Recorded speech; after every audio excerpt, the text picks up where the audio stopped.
तो सीधा मैं स्टार्ट करता हूं वो चीज जिसका सबसे ज्यादा वेटेज है और जो सबसे ज्यादा परेशान करता है बच्चों को, वो है पैराजंबल। तो पैराजंबल में कुछ टेक्निक्स, कुछ शॉर्ट ट्रिक्स, कुछ बढ़िया कॉन्सेप्ट्स मैं आपको सिखाने वाला हूं, ध्यान से देखना समझना। और आज की क्लास में कुछ क्वेश्चंस भी कराऊंगा और आपको होमवर्क भी दूंगा, तो वो भी आपको करके आना है, ठीक है। इसकी पीडीएफ आपको टेलीग्राम पे मिल जाएगी, टेलीग्राम चैनल है English by Roshan sir, description में लिंक भी है, तो वहां से आपको आज की क्लास की पीडीएफ आपको मिल जाएगी। आ जाइए। पैराजंबल्स लिटरली, पैराजंबल का पहले मतलब क्या होता है वो समझ लेते हैं। Parajumbles literally mean jumbled paragraph. Jumbled का मतलब क्या होता है? बिखरा हुआ, ऊपर नीचे, सीक्वेंस को ऊपर नीचे कर दिया गया है। मतलब आप ये समझ के चलो मेरे दोस्त, ठीक है, कि एक पैराग्राफ है, ये एक पैराग्राफ है, ठीक है। इस पैराग्राफ के अंदर सीक्वेंस में इस तरीके से सेंटेंसेस लिखे हुए हैं जो पूरी की पूरी कहानी आपको बयां कर रहा है, ठीक है। अब सबसे पहले मैं क्या करूं ना, इनको अलग अलग पोर्शन के अंदर तोड़ दूं। मान के चलो ये ए हो गया, ये बी हो गया, ये सी हो गया और ये डी हो गया। अभी भी कोई दिक्कत नहीं, क्योंकि है तो सीक्वेंस में ही ना। मैं अगर पार्ट्स में डिवाइड कर भी दूं तो भी कोई खास दिक्कत आपको आएगी नहीं, क्योंकि अभी भी सीक्वेंस में। लेकिन अगर मैं इन लाइंस को ऊपर नीचे कर दूं, जैसे इसको मैं यहां कर दूं, इस वाले को मैं यहां कर दूं, इस वाले को मैं यहां कर दूं, अगर मैं इस तरीके से कर दूं, अब आपको दिक्कत आएगी, क्योंकि अब आपको एक सही सीक्वेंस नहीं मिल पाया। बोलो हाँ कि ना।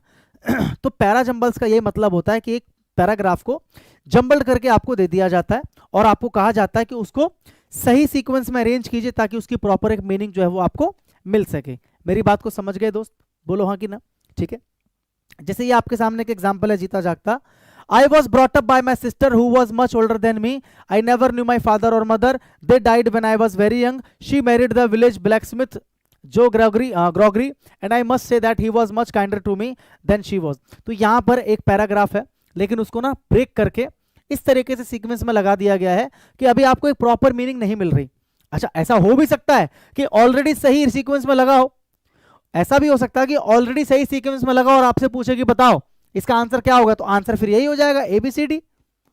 मेरी बात को समझ पा रहे हो? तो ऐसा हो भी सकता है कि एग्जामिनर ऑलरेडी आपको एक सही सीक्वेंस वाला पैराग्राफ उठा के दे दे और आपसे पूछे कि इसका आंसर क्या होगा, तो ये भी हो सकता है, ठीक है। इस चीज को समझ गए? और इस तरीके से आपको ऑप्शंस देगा। ये जो ऑप्शन 1 दिया है BADC, इसका क्या मतलब है? ये कहना चाहता है कि पहले B आएगा, उसके बाद A वाला जो पार्ट है वो आएगा, उसके बाद D वाला पार्ट आएगा, इस तरीके से पहले B फिर A फिर D फिर C। ये इसका मतलब है कहने का। यानी कि अगर आप इस सीक्वेंस में अगर आप इसको अरेंज करोगे ना, पहले B वाले को लिखो फिर इसको लिखो, इसको लिखो, ऐसे करके, तो आपको एक प्रॉपर मीनिंग मिलेगी। ये इसके कहने का मतलब है। बस आपको यही चेक करना होता है कि कौन सा ऑप्शन जो है ना फिट करने पर हमें सही सीक्वेंस मिल जाएगा। ये पैराजंबल है। अब मेरे दोस्त, पैराजंबल जो है ना कई टाइप के होते हैं, पहले आप उन टाइप्स को समझ लो। पैराजंबल जो है कई टाइप के होते हैं, तो पहले आप उन टाइप्स को समझ लो, क्योंकि जब आप टाइप्स को समझ जाओगे ना तो ट्रस्ट में आधा काम आपका यहीं पे हो जाएगा। पहले आप टाइप्स को समझो, ठीक है। एक चीज ध्यान से समझना, जैसे मेरी बात को ध्यान से देखो। पैराजंबल में ना सबसे बड़ा जो रोल होता है ना, वो किसका होता है? ऑप्शन का होता है। मैं आपको सीधा ट्रिक्स बता रहा हूं जिनसे आप मेंस में इजीली आप सॉल्व करोगे। पैराजंबल में जो सबसे बड़ा रोल प्ले करता है ना, वो कौन करता है? वो आपका ऑप्शन करता है। तो सबसे पहली चीज आपको ऑप्शन को ही देखना होता है। जैसे मैं इसको उठाता हूं, यहां पर 4 ऑप्शन है मेरे सामने, ठीक है। इन चारों ऑप्शन में जो पहला वाला है उसको आप देखो एक बार, B A B A। एक आपका ये हो गया तरीका, यानी कि यहां पर या तो मुझे पता है या तो सेंटेंस मेरा A से शुरू होगा, ठीक है, या तो मेरा सेंटेंस B से शुरू होगा। C और D से शुरू होने के चांसेस ही नहीं है। एक टाइप तो ये हो गया जिसमें आपको ऑप्शंस को एलिमिनेट कर देना होता है। अब आपको ये देख लेना होता है कि कम से कम इतना तो काम आसान हुआ कि आपको पता चलेगा कि इन दोनों में से कोई एक है जो पहले नंबर पे आएगा। इतना काम आसान हो गया, ठीक है। कई बार ऑप्शंस आपको ऐसे भी दिए जाते हैं, जैसे ऑप्शन A आपको दिया जाएगा ABCD, ऑप्शन B आपको दिया जाएगा BCAD, ऑप्शन C आपको दिया जाएगा CABD और ऑप्शन D आपको दिया जाएगा DACB। यानी कि इनका जो पहला है सब देखो अलग अलग है। इधर पहले में A है, ये B है, ये C है, ये D है।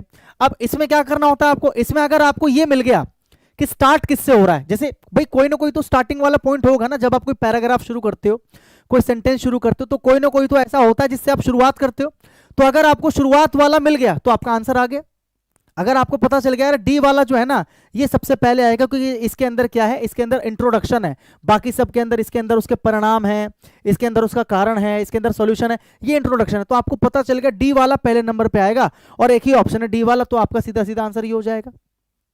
आप अलग अलग टाइप्स को समझो, किस किस टाइप के क्वेश्चन आपसे पूछे जाते हैं। बहुत ध्यान से समझो, बहुत ध्यान से।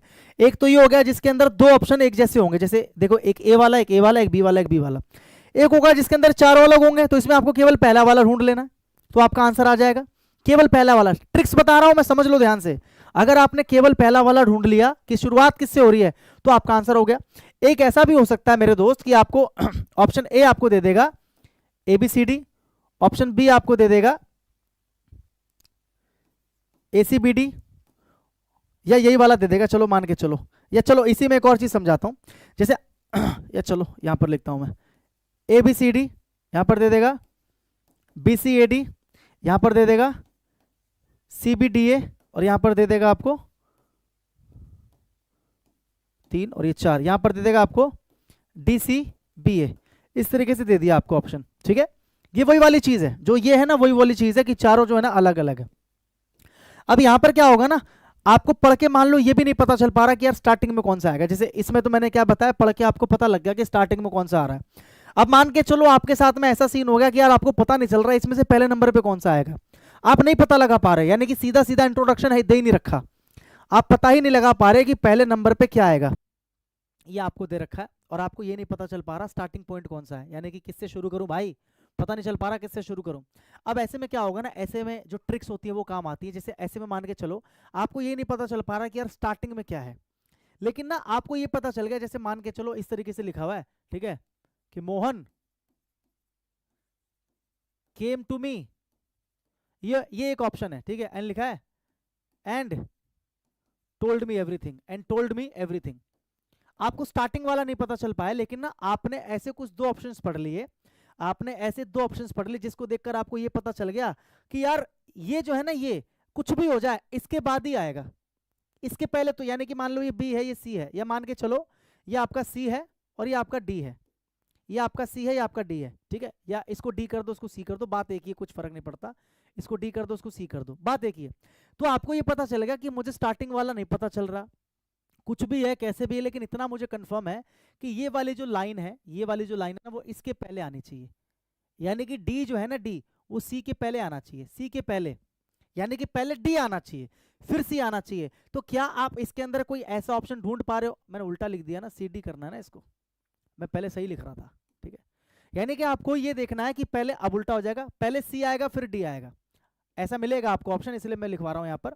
अब आपको इनमें से वो ढूंढ लेना है कि क्या मुझे कोई एक ऐसा ऑप्शन दिखाई दे रहा है जिसमें सी और डी एक साथ हो और सी पहले हो। तो क्या इसमें सी और डी एक साथ है, नहीं है। क्या इसमें सी और डी एक साथ है, नहीं है।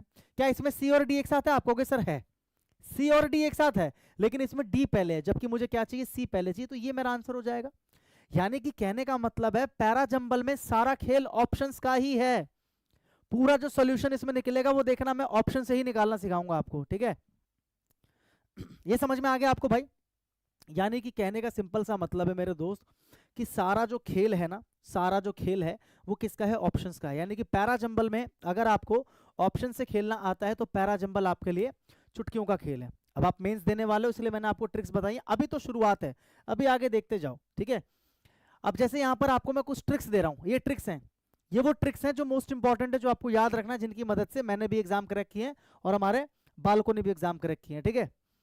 How to solve parajumbles, follow the given step. सबसे पहला जो काम है वो क्या है, look at the options carefully.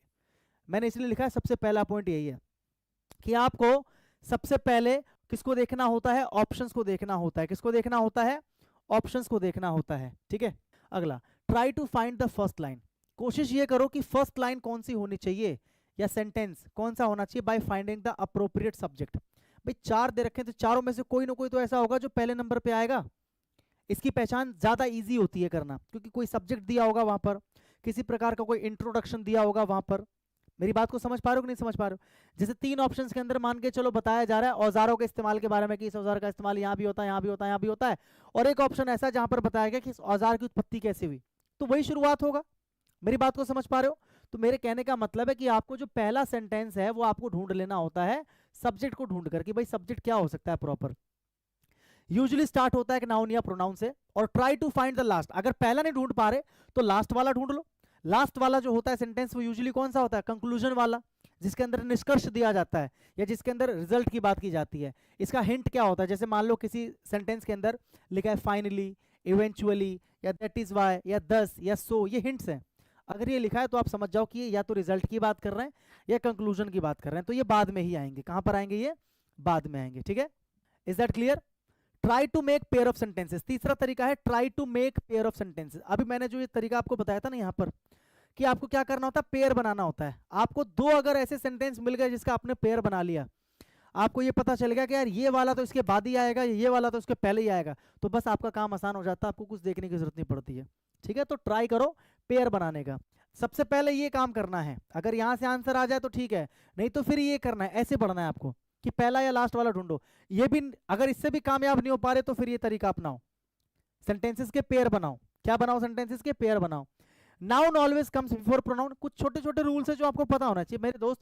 Noun जो है वो प्रोनाउन के पहले ही आता है, यानी कि अगर मैं आपसे बोलूं ही और राम ये दोनों एक ही व्यक्ति हैं, तो पहले राम लिखोगे उसके बाद ही ना ही लिखोगे, क्योंकि प्रोनाउन जो है ना नाउन को ही रिप्रेजेंट करता है। तो इससे भी आप क्या कर सकते हो, पैराजंबल को सॉल्व कर सकते हो। एक ऑप्शन के अंदर राम दे रखा है, एक के अंदर ही दे रखा है, तो इससे आपको ये पता चल जाएगा ना कि जिसमें ये दे रखा है वो पहले आएगा, जिसमें ये दे रखा है ये बाद में आएगा। ये कहने का मतलब है। ठीक है, नाउन जो है प्रोनाउन से, एडजेक्टिव से या supporting statement related to that noun. Supporting statement क्या होता है? सपोर्टिंग स्टेटमेंट जो उसको सपोर्ट करता है। जैसे मैंने लिखा राम केम और एक में लिखा टू हिज विलेज, तो मेरे को पता है ना ये जो हिज लिखा है ये क्या है, ये हिज क्या है? एडजेक्टिव है, ये नाउन के बाद आएगा, यानी कि पहले ही आएगा उसके बाद ही आएगा। बोलो हाँ कि ना? आगे देखिए, conjunctions help a lot in making pair of sentences. ये जो पेयर आप बनाते हो ना, इसमें आपकी हेल्प करेगा ये कंजंक्शन। देखो पेयर कैसे बनता है वो बता रहा हूं। नाउन प्रोनाउन का पेयर देख सकते हो, नाउन एडजेक्टिव का पेयर देख सकते हो, या फिर कंजंक्शन की मदद से आप पेयर बना सकते हो। कंजंक्शन बहुत हेल्प करते हैं पेयर बनाने में। ठीक है, जैसे कंजंक्शन कितने टाइप के होते हैं देखो, जो आपको पेयर बनाने में हेल्प करेंगे। एक होता है कंजंक्शंस ऑफ कॉन्ट्रास्ट। कॉन्ट्रास्ट का मतलब जो ऑपोजिट चीजों को दिखाते हैं, ऐसे कंजंक्शन जो हमेशा ऑपोजिट चीजों को दिखाएंगे, जैसे but, while, whereas, although या दो, इवन दो या if, on the other hand या ऑन द कॉन्ट्ररी या नथिंग विथस्टैंडिंग या नेवरदलेस या हाउएवर। ध्यान रखना, अगर याद रख लोगे इनको तो मच बेटर है।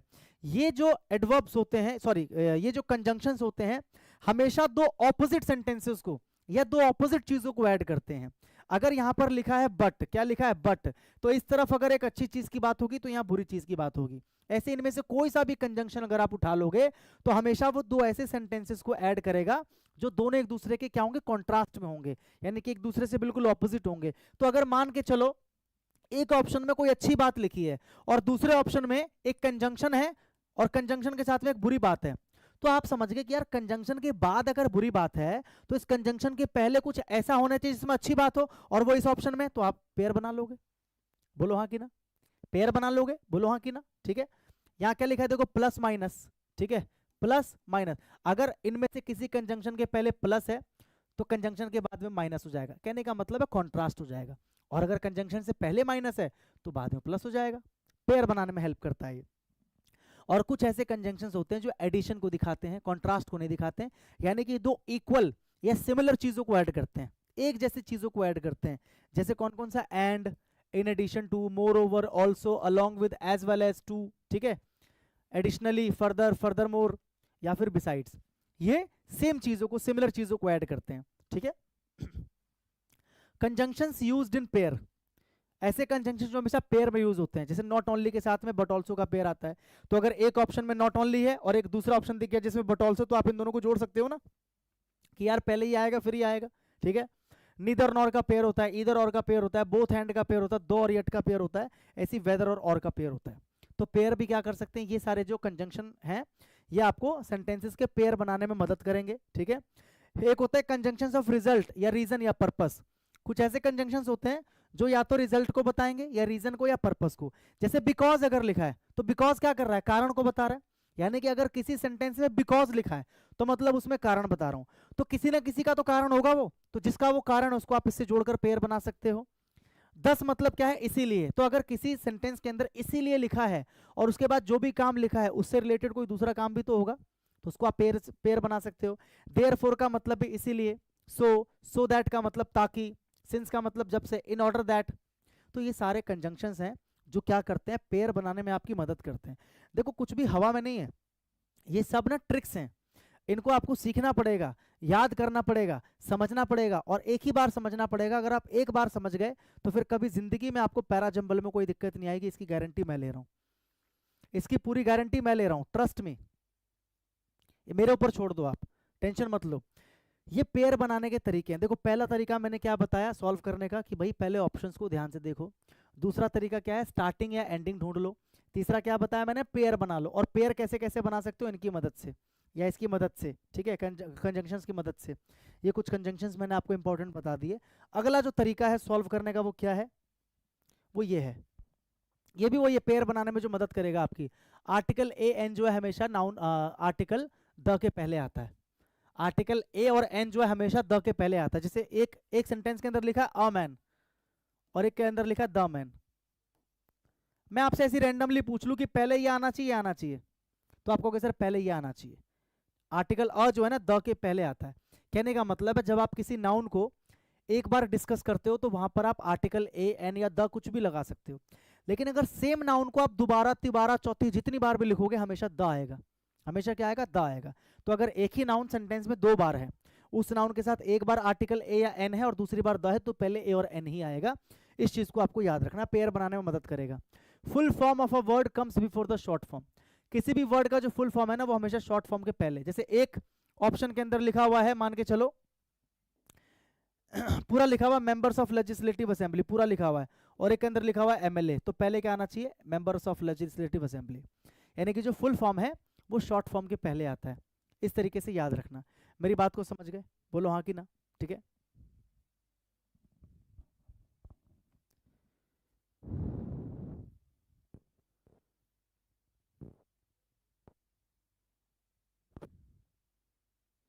ठीक है,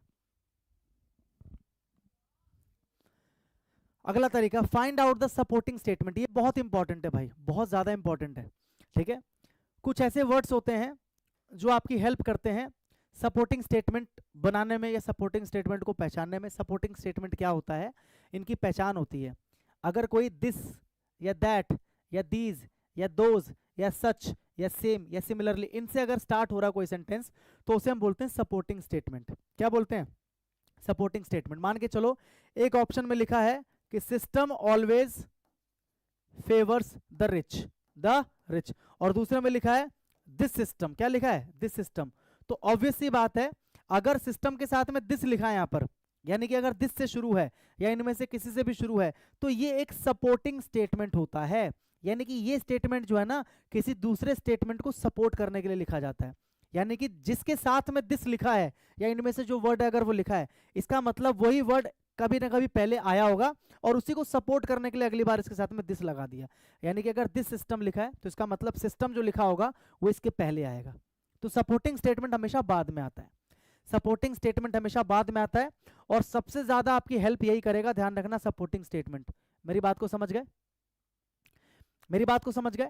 सबसे ज्यादा आपकी हेल्प जो करेगा पैराजंबल को सॉल्व करने में वो यही करेगा, आपका सपोर्टिंग स्टेटमेंट। अभी एग्जांपल्स कराऊंगा ना तब ज्यादा अच्छे से आपको क्लियर हो पाएंगी चीजें। मेरी बात को समझ पा रहे हो, एग्जांपल कराऊंगा तो चीजें ज्यादा अच्छी क्लियर हो पाएंगी आपको।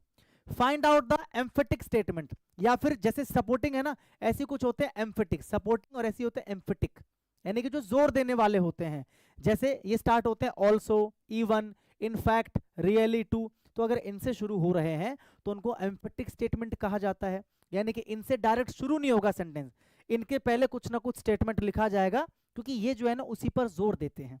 यानी कि इनके पहले कोई ना कोई स्टेटमेंट होगा। तो अगर मान के चलो एक ऑप्शन में आपको ये दिख रहा है ऑल्सो ही, तो यानी कि इससे पहले कुछ ना कुछ और होगा। ऑल्सो ही लिखा है ना, तो ही का मतलब एक सब्जेक्ट या ऑब्जेक्ट हो सकता है, सब्जेक्ट भी हो सकता है। इसका मतलब इससे पहले भी किसी दूसरे सब्जेक्ट के बारे में डिस्कस किया गया होगा। Try to find out the sequence of the sentences. जैसे सीक्वेंस ढूंढ लो, या तो कि पहले इंट्रोडक्शन हो, फिर डिटेल हो, फिर प्रॉब्लम हो, फिर सोल्यूशन हो, फिर कंक्लूजन हो। इस तरीके से आप सीक्वेंस ढूंढ लो। तो ये ओवरऑल तरीके हैं। सबसे पहला तरीका मैंने आपको बताया कि सबसे पहला काम जो आपको करना होता है वो करना होता है कि भैया ऑप्शंस को ध्यान से देखो कि ऑप्शंस कैसे दिए गए हैं।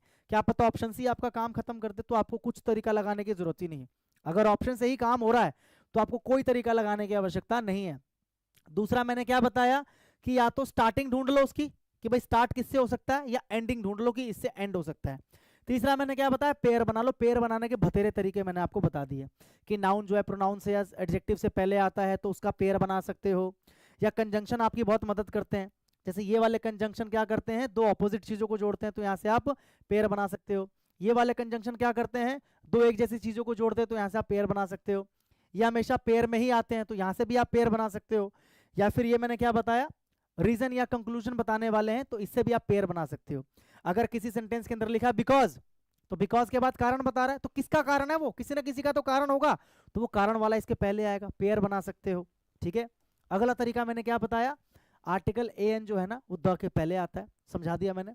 फुल फॉर्म जो है शॉर्ट फॉर्म के पहले आता है। उसके बाद तरीका बताया, सपोर्टिंग स्टेटमेंट सबसे इंपॉर्टेंट है।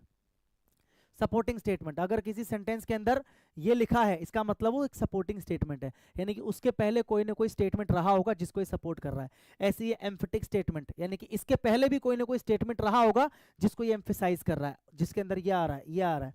ठीक है, मेरी बात को समझ गए। तो ये वो तरीके हैं जिनकी मदद से हम एग्जाम में पैराजंबल को जल्दी से सॉल्व करेंगे। ठीक है, ये जो आप लिख रहे हो ना द ताजमहल अ वगैरह, ये वो चीजें जो कॉमन एरर के अंदर पूछी जाती है। यहां पर हम पैराजंबल की बात कर रहे हैं।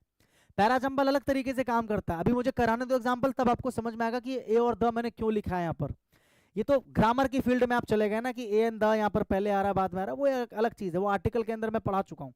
ठीक है, यहाँ पर मुझे एग्जाम्पल कराने दो। अभी तक जितनी भी चीजें मैंने कराई आई होप कि आपको समझ में आई। ठीक है, यहां पर आपके सामने एक एग्जाम्पल है, here here is an example.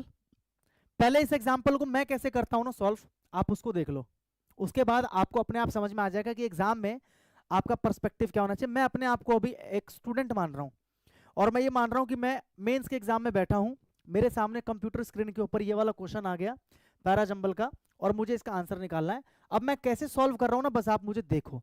ठीक है, तो सबसे पहले मेरे सामने क्वेश्चन आया कि यार पैराजंबल है, सबसे पहले मेरी नजर गई ऑप्शंस पे, तो मैंने देखा कि ऑप्शन में ना एक चीज मुझे अच्छी लगी, ए यानी कि इतना मुझे कंफर्म है कि इससे शुरू हो रहा है मेरा सेंटेंस।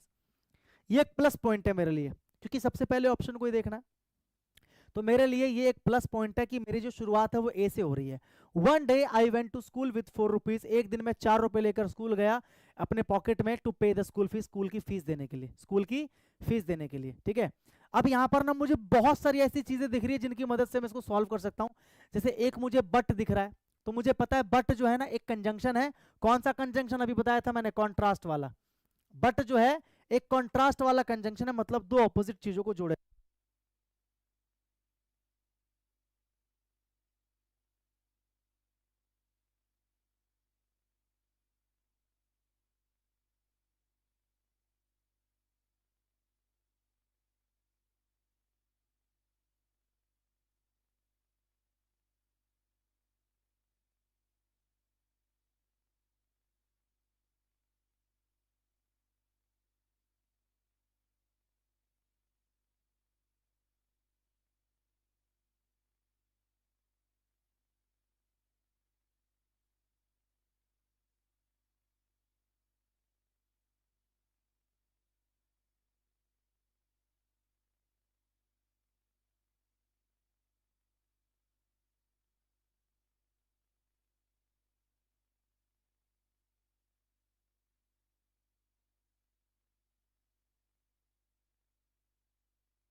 अच्छा मैं फिर से बोल देता हूं, कोई बात नहीं, कोई बात नहीं, मैं फिर से बोल देता हूं। ओके सुनो, मैं फिर से बोल देता हूं। मेरे पास करने के दो तरीके हैं। ठीक है, लेकिन मैं क्या करता हूं ना, मैं इसको पढ़ के ना मैं एक बार खाली अगले ऑप्शन पे चला जाता हूं, क्योंकि यहां पर देखो ना एक अच्छी चीज है कि यहां पर जो सेकंड ऑप्शन है, यानी कि जो सेकंड वाला है वो सब अलग अलग है, बी सी डी, यानी कि अगर मुझे ये पता चल जाए कि ए के बाद क्या आने वाला है तो भी मेरा आंसर आ सकता है। मेरे पास बहुत तरीके हैं। मैंने इसको पढ़ा, one day I went to school with 4 rupees, 4 रुपए लेकर स्कूल गया अपने पॉकेट में स्कूल की फीस भरने के लिए। क्या इसमें कहीं पर भी कोइन का जिक्र है? कोइन कहीं पर भी लिखा है? आप कहोगे नहीं सर नहीं लिखा। या क्या कोइन कोई ऐसी चीज है जो यूनिक है, जो विशिष्ट है, महान है, जिसके साथ द लगा सकूं? तो आप कहोगे नहीं सर कोइन तो ऐसी कोई चीज नहीं जिसके साथ द लगे। जैसे द ताजमहल, ताजमहल तो यूनिक है ना, तो द लगा सकते हैं। यहां पर कोइन के साथ में द क्यों लगा है? क्यों लगा है? इसका क्या मतलब होता है?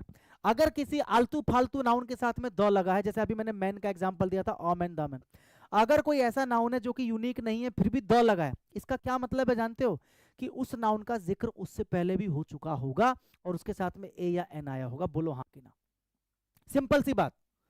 अगर कोई आलतू फालतू नाउन है जो द डिजर्व नहीं करता, जिसके साथ द नहीं लगता लेकिन द लगा है, इसका सिंपल सा मतलब है कि उससे पहले भी वो आया होगा, उसके साथ ए या एन आया होगा।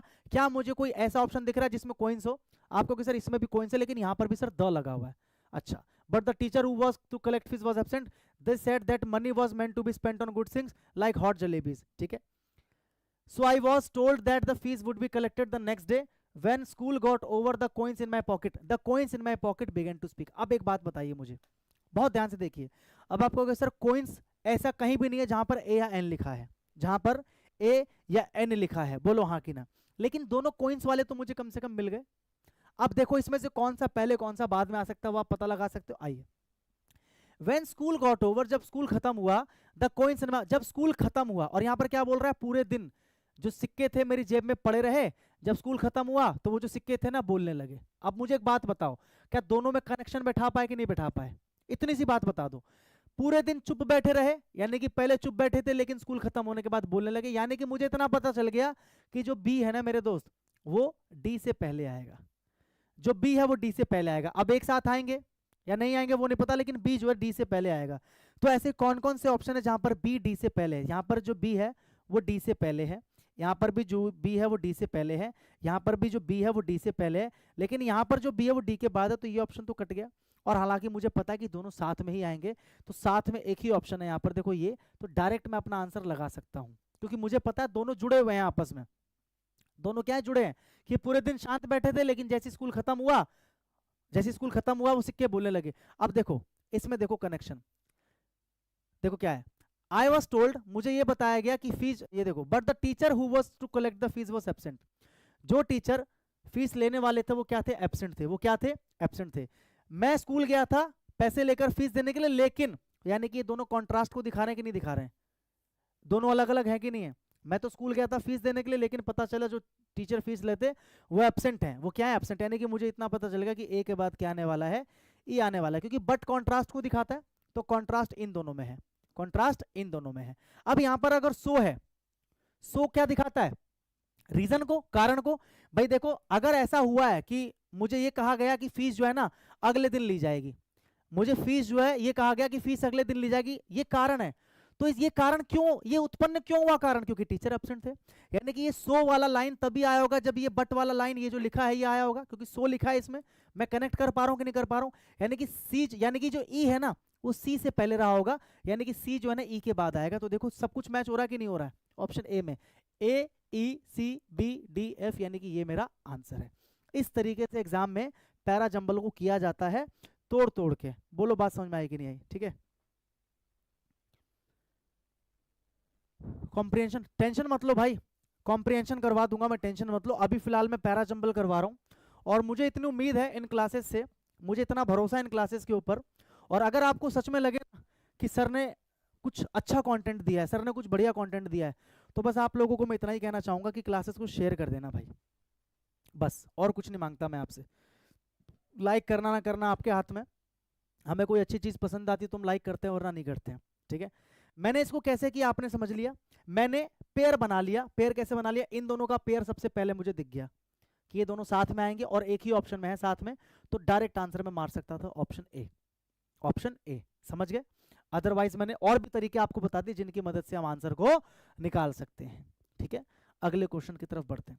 मैंने क्या बोला, आज केवल आप ये देख लो कि मैं कैसे कर रहा हूं सॉल्व, और आज की क्लास में ज्यादा कुछ करवाऊंगा भी नहीं, कॉन्सेप्ट्स करा दिए मैंने, तरीका समझा दिया मैंने, और आज की क्लास में 2 या 3 ही क्वेश्चंस हैं सिर्फ ये बताने के लिए कि कैसे पैरा जंबल को किया जाता है, कैसे पैरा जंबल को किया जाता है।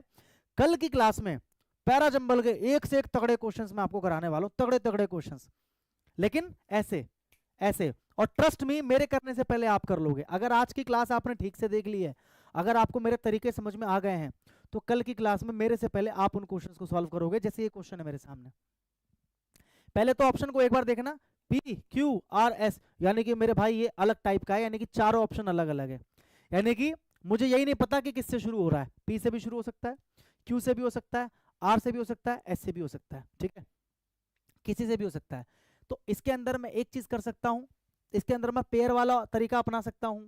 बहुत सारी चीजें मेरे पास पेयर बनाने के लिए, मैं उनमें से कुछ अपना सकता हूं। पढ़ते हैं एक बार इसको, देखो, about 30 new hydro projects are now, about लगभग 30 जो नए प्रोजेक्ट्स हैं ना are now under execution with an installed capacity of 5600 megawatt. क्या इससे शुरुआत हो सकती है? लगभग 30 नए हाइड्रो प्रोजेक्ट जो है ना अब, तो अगर यहां पर बोल रहा है अब, तो अब से पहले तब भी होगा। मैं तो ऐसे कॉमन सेंस लगाया करता था। अगर यहां पर ये बोला गया है कि अब लगभग 30, तो अब का मतलब पहले तब के बारे में बात की गई कि तब इतने थे या तब ऐसा था, लेकिन अब ऐसा कुछ होता है। इससे शुरू तो मैं नहीं करूंगा। हाउ एवर किसको दिखाता है? कॉन्ट्रास्ट को दिखाता है। ये रहा, ये हम पेयर बनाने के लिए यूज करते हैं। ये रहा हाउ एवर, कहां गया भाई? नहीं लिखा मैंने, इसमें लिख लेना आप हाउ एवर, कॉन्ट्रास्ट वाले में हाउ एवर आप लिखा है, लिखा है हाउ एवर, कॉन्ट्रास्ट को दिखाता है। तो यहां से मैं एक पेयर बना सकता हूं, यहां से मैं पेयर बना सकता हूं। अच्छा पढ़ते हैं इसको। How ever with the rapid increase in demand for power, power में जो रैपिड इंक्रीज हुई है पावर की डिमांड में, higher priority was given to the pithead super thermal power station as their gas station period was smaller than that of the hydel scheme. Comparison भी है साथ में, ठीक है। यानी कि ये जो है ना कॉन्ट्रास्ट वाला है, तो इसके साथ में कोई कॉन्ट्रास्ट वाला होना चाहिए। बाकी एक बार ऑप्शंस को पढ़ लो। Many projects were taken up for execution after independence, कि इंडिपेंडेंस के बाद बहुत सारे जो प्रोजेक्ट्स थे वो, देखो अब एक चीज बताओ मुझे, यहां पर मैं चला गया आजादी के बाद के समय में, यानी कि ये क्या है मेरा तब और ये क्या है मेरा अब। मैंने क्या बोला? मैं तो अपना खुरापाती दिमाग लगाता हूं कि अगर अब दिया है तो तब भी दिया होगा। मैं अपना ये वाला दिमाग चलाता हूं कि अगर अब दिया है तो तब भी दिया होगा, यानी कि मुझे इतना पता चलेगा कि पहले तब की बात करेगा उसके बाद अब की बात करेगा। आरपी, तो आरपी कहीं दिख रहा है मुझे, आरपी यहां दिख रहा है मुझे, आरपी यहां दिख रहा है मुझे, यहां पर पीआर दिख रहा है मुझे, यहां पर पीआर दिख रहा है मुझे। तो दो ऑप्शंस तो एलिमिनेट हुए मेरे दोस्त, बोलो हाँ कि ना? दो ऑप्शंस तो एलिमिनेट हुए, बोलो हाँ कि ना? अब इन दोनों में से पहला कौन सा हो सकता है? क्योंकि एक पहला कह रहा आर है, कह रहा ऐसे, तो ये तो अब निकाल सकते हैं आराम से हम। आइए, many projects were taken up for, ये तो पहला नहीं हो सकता, मुझे कंफर्म हो गया, क्योंकि यहां पर सीधा बोल रहा है इंडिपेंडेंस के बाद बहुत सारे प्रोजेक्ट्स लिए गए थे। अब इसको पढ़ो। The first hydro generating unit, पहला जो हाइड्रो जनरेटिंग यूनिट था इन इंडिया वॉज कमीशन इन दार्जिलिंग, वो दार्जिलिंग में शुरू किया गया था इन 1897। यहां पर अगर आप टाइम का सीक्वेंस भी फॉलो करते हो, क्रोनोलॉजी अगर आप फॉलो करते हो, तो क्रोनोलॉजी के हिसाब से पहले समय कौन सा आएगा? 1897। उसके बाद कौन सा समय आएगा? आफ्टर इंडिपेंडेंस, है ना। उसके बाद कौन सा समय आएगा? अब का समय आएगा, है ना, नाउ वाला समय आएगा। अगर आप क्रोनोलॉजी में चलते हो, यानी कि पहले ऑप्शन एस आना चाहिए, एस के बाद में आपका आर आना चाहिए, और आर के बाद में आपका पी आना चाहिए। तो क्या ये सीक्वेंस कहीं पर है? S R P, S R P इसमें दिख रहा है, इसमें दिख रहा है क्या? नहीं, देखो इसमें पहले आर है, फिर पी है, फिर एस है। मुझे एस आर पी चाहिए था, जो कि मुझे इसमें मिल रहा है। तो यहां पर जो मैंने ट्रिक लगाई, वो मैंने क्या लगाई? मैंने देखा यहां पर क्रोनोलॉजी मिल रही है मुझे, यानी कि मुझे यहां पर टाइम का एक बड़ा अच्छा सीक्वेंस मिल रहा है मुझे, ठीक है। ये क्लास जो होगी ना वो कितनी देर होगी वो भगवान जानते, मैं भी नहीं जानता। जब तक मेरा मूड करेगा पढ़ाने का, मेरा मूड करेगा रात को 3 बजे तक पढ़ाऊं, 3 बजे तक पढ़ाऊंगा, मजाक कर रहा हूं। क्लास ही चलेगी 1 से 1.5 घंटा डेली, ठीक है। कब कब चलेगी मैं आपको बता दूंगा, डेट्स मैं आपको बता दूंगा। मेरे पास एक डेट है, लिखा हुआ है मैंने कि कब कब आपकी क्लास होगी। वो उसकी फोटो मैं आपको टेलीग्राम पे दे दूंगा। इंग्लिश बार रोशन सर जो चैनल है टेलीग्राम का, वहां पर मैं आपको फोटो दे दूंगा। ये आपको समझ में आया दोस्त मैंने कैसे सॉल्व किया इसको? कैसे सॉल्व किया समझ में आया? एग्जाम में क्या खुराफाती दिमाग लगाना होता है, ठीक है। आज के लिए ये आखिरी क्वेश्चन है, मैंने क्या बोला? आज कम करा रहा हूं, ठीक है। कल अच्छे अच्छे तगड़े तगड़े क्वेश्चंस मैं आपको कराऊंगा, डोंट वरी, ठीक है मेरे दोस्त। मस्त समझ में आया सर, बहुत बढ़िया। ऐसे अगर आपको भी लगे कि मस्त समझ में आ रहा है, तो मैंने क्या बोला? You can share the class, ठीक है। ये अपने खुद के बनाए हुए मेरे कॉन्सेप्ट है भाई, मैं सच बता रहा हूँ। ये मेरे खुद के अपनाए गए, खुद के बनाए गए तरीके जो मैं बहुत समय से सिखाता आ रहा हूँ बच्चों को, ठीक है। क्या लिखा है देखो, सीधा शुरू किया, देन तब the liberalisation process became inevitable, तब जाके बना, तो सीधा तब से तो शुरू नहीं करूंगा मैं। देन का मतलब तब होता है ना। इट इनकरेजेस इनिशिएटिव, ये जो है ना इनकरेज करता है इनिशिएटिव को। तो क्या इनकरेज करता है? ये प्रोनाउन है, सीधा सीधा लिखा इट इनकरेजेस, ये इनकरेज करता है। तो क्या इनकरेज करता है? पहले किसी चीज के बारे में डिस्कस करोगे तभी तो इट बोलोगे, तो क्यू से भी शुरू नहीं करूंगा मैं। In due course of time our institutions became stagnant, corrupt and inefficient due to permit raj and centralised control, liberalisation enhances economic activities. अब यहां पर मेरे पास दोनों ऑप्शन देखो आर वाले बचे हैं, यानी कि मुझे इतना कंफर्म हो गया कि भैया आर से शुरू होने वाला है, कोई माइकल लाल नहीं रोक सकता।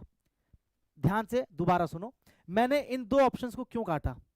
इसमें कह रहा है कि पी से शुरू करो, लेकिन जब मैं पी को पढ़ रहा हूं क्या लिखा है, then the liberalisation process became inevitable, और तब जो लिबरलाइजेशन था वो अनिवार्य बन गया। तो तब अनिवार्य बन गया, तो कब बन गया पहले बताओगे ना उसकी पृष्ठभूमि कि भाई ऐसा ऐसा हुआ था, ये सब हो रहा था जिसकी वजह से लोगों को लगा कि लिबरलाइजेशन होना चाहिए, तब जाके लिबरलाइजेशन अनिवार्य हो गया। तो सीधा लास्ट वाला पॉइंट हो गया ना। तो इससे तो एक और चीज मुझे पता लगी यार, ये लास्ट में आना चाहिए।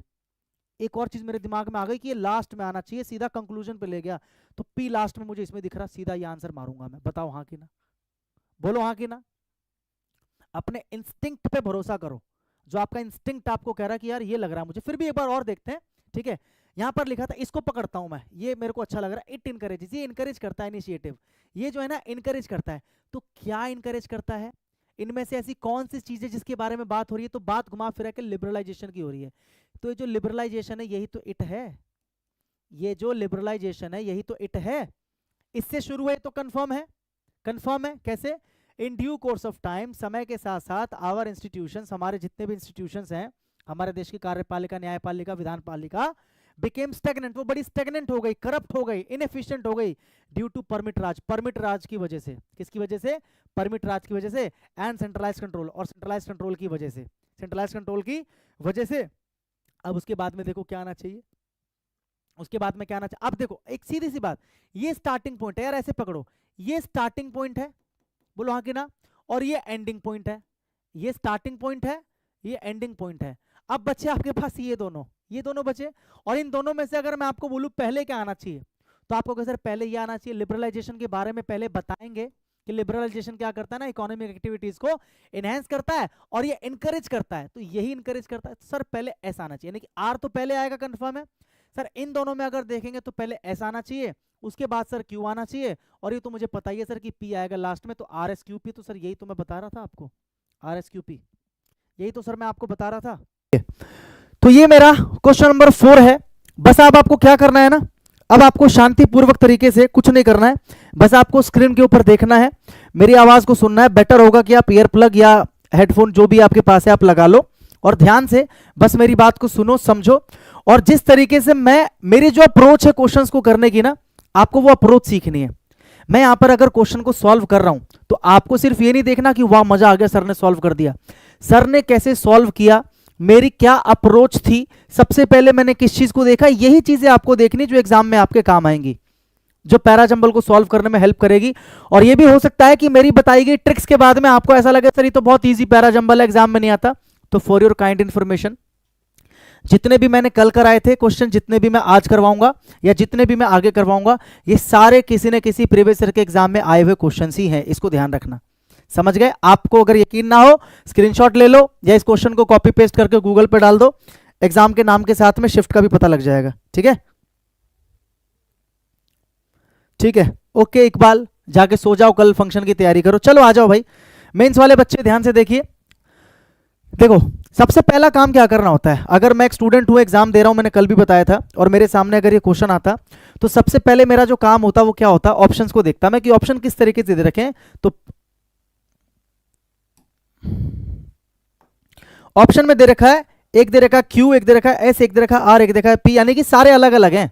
यानी कि इसमें कह रहा है क्यू से शुरू करो, इसमें कह रहा है एस से, इसमें कह रहा है आर से, इसमें पी से। तो इसमें थोड़ा सा आसान ये हो जाता है कि अगर मुझे ये पता लग जाए कि इनमें से स्टार्टिंग वाला कौन सा है सेंटेंस, तो बस मेरा काम हो गया, आंसर आ जाएगा, क्योंकि सारा जो है ना अलग अलग है ना, सब में अलग अलग दे रखा है। इसमें कह रहा भाई क्यू से शुरू करो, इसमें कह रहा एस से करो, इसमें कह रहा आर से करो, इसमें पी से करो। तो एक एक करके एक बार देखते हैं, पहले पी वाले को देखते हैं। Children with poor phonological skills progress more poorly, कि जो बच्चे जिनकी पुअर फोनोलॉजिकल स्किल्स होती है ना, वो प्रोग्रेस करते हैं मोर पुअरली, ज्यादा बुरी तरीके से। अब यहां पर अगर मोर पुअरली दे रखा है, तो मेरे दोस्त मोर क्या कर रहा है, कंपेयर कर रहा है। तो अगर यहां पर कंपेयर किया जा रहा है, तो जिससे कंपेयर किया जा रहा होगा उसके बारे में पहले जिक्र किया गया होगा, बोलो हाँ कि ना। अगर मैं लिख रहा हूं I am faster, I am faster than you, I am faster than you, तो अगर मैंने यहां पर फास्टर लिखा है, अगर मैंने यहां पर फास्टर लिखा है, इसका मतलब मैं कंपेयर कर रहा हूं। क्या कर रहा हूं, मैं कंपेयर कर रहा हूं।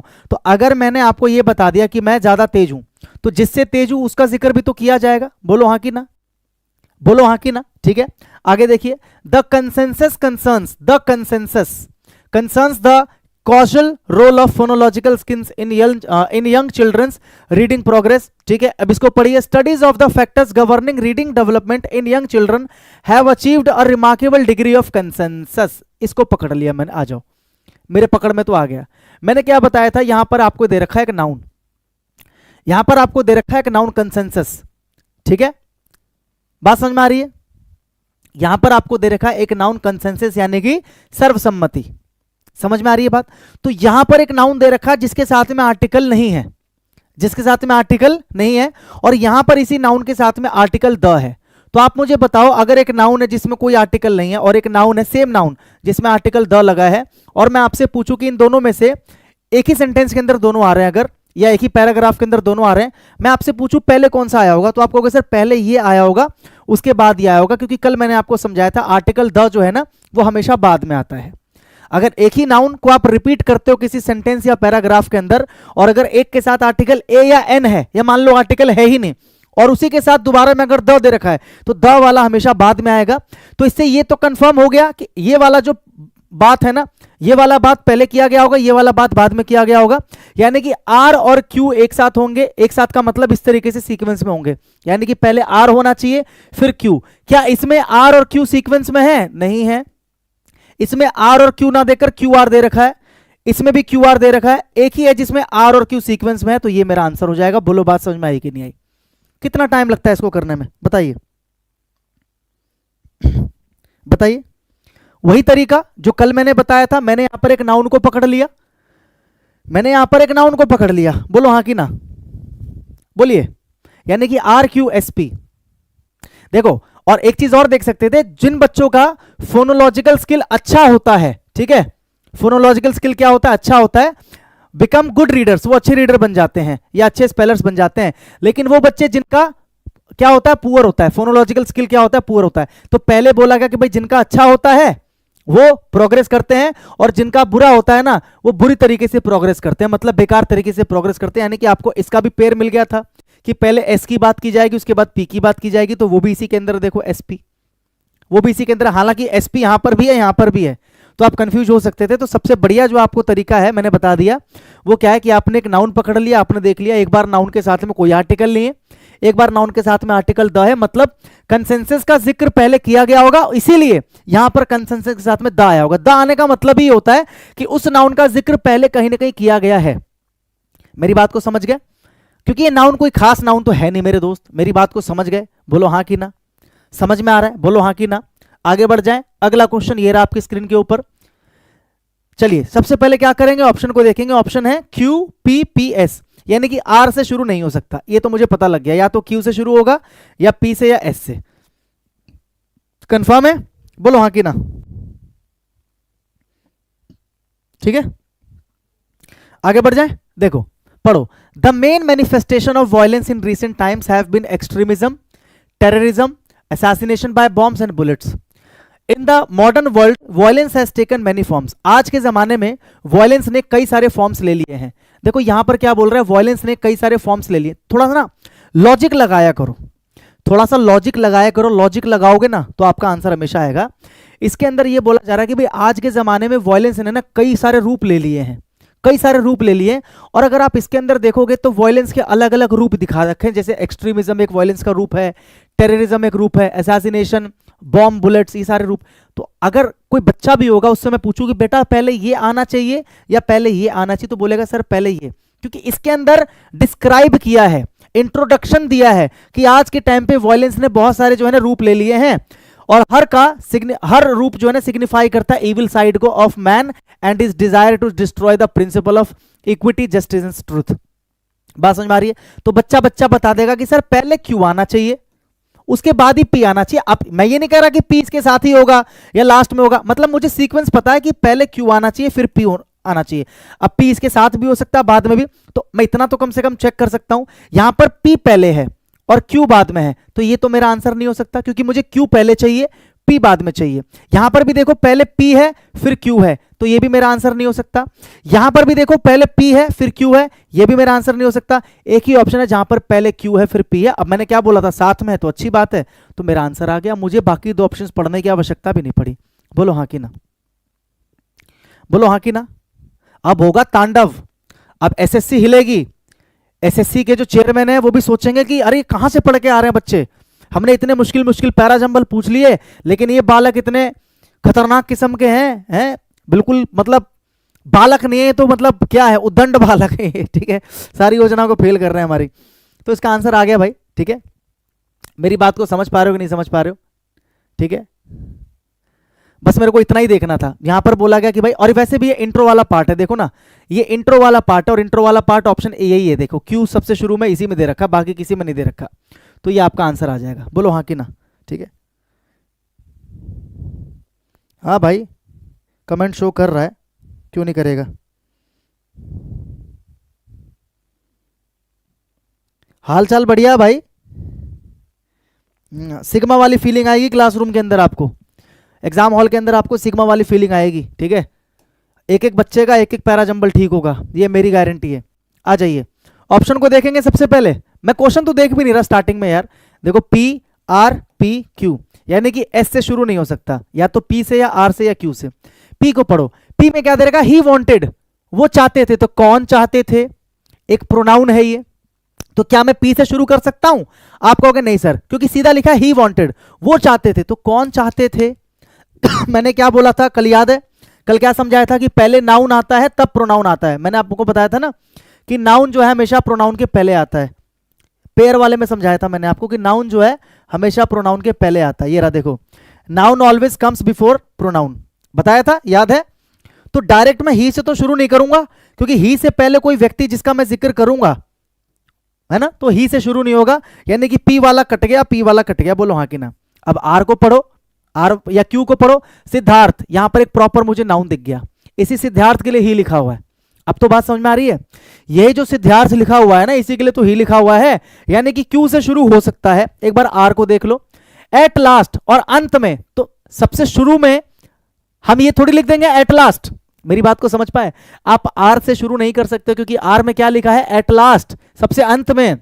जब उन्होंने सुना, on hearing some words from the mouth of a hermit which encourages him, जिसने उन्हें एनकरेज किया, तो किसे किया?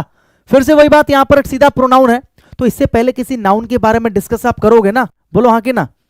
इससे पहले किसी नाउन के बारे में डिस्कस करोगे, यानी कि आर से भी शुरू नहीं हो सकता, तो the correct answer is this, Q से शुरू करो। Siddhartha was greatly touched as he saw an old man. Siddhartha मतलब यहां पर कौन है? महात्मा बुद्ध की बात हो रही है, उनके बचपन का नाम जो था वो सिद्धार्थ था।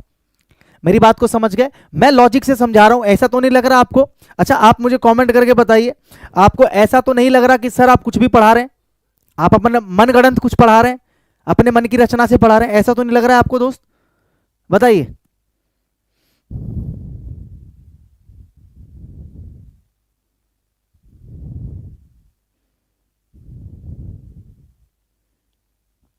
बताइए भाई, आपको लग रहा है ना कि हाँ सर कॉन्सेप्ट ही पढ़ा रहे हैं आप?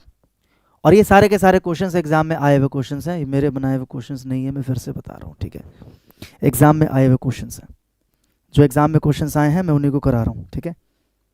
चलिए अगले क्वेश्चन की तरफ बढ़ चलें, आ जाओ।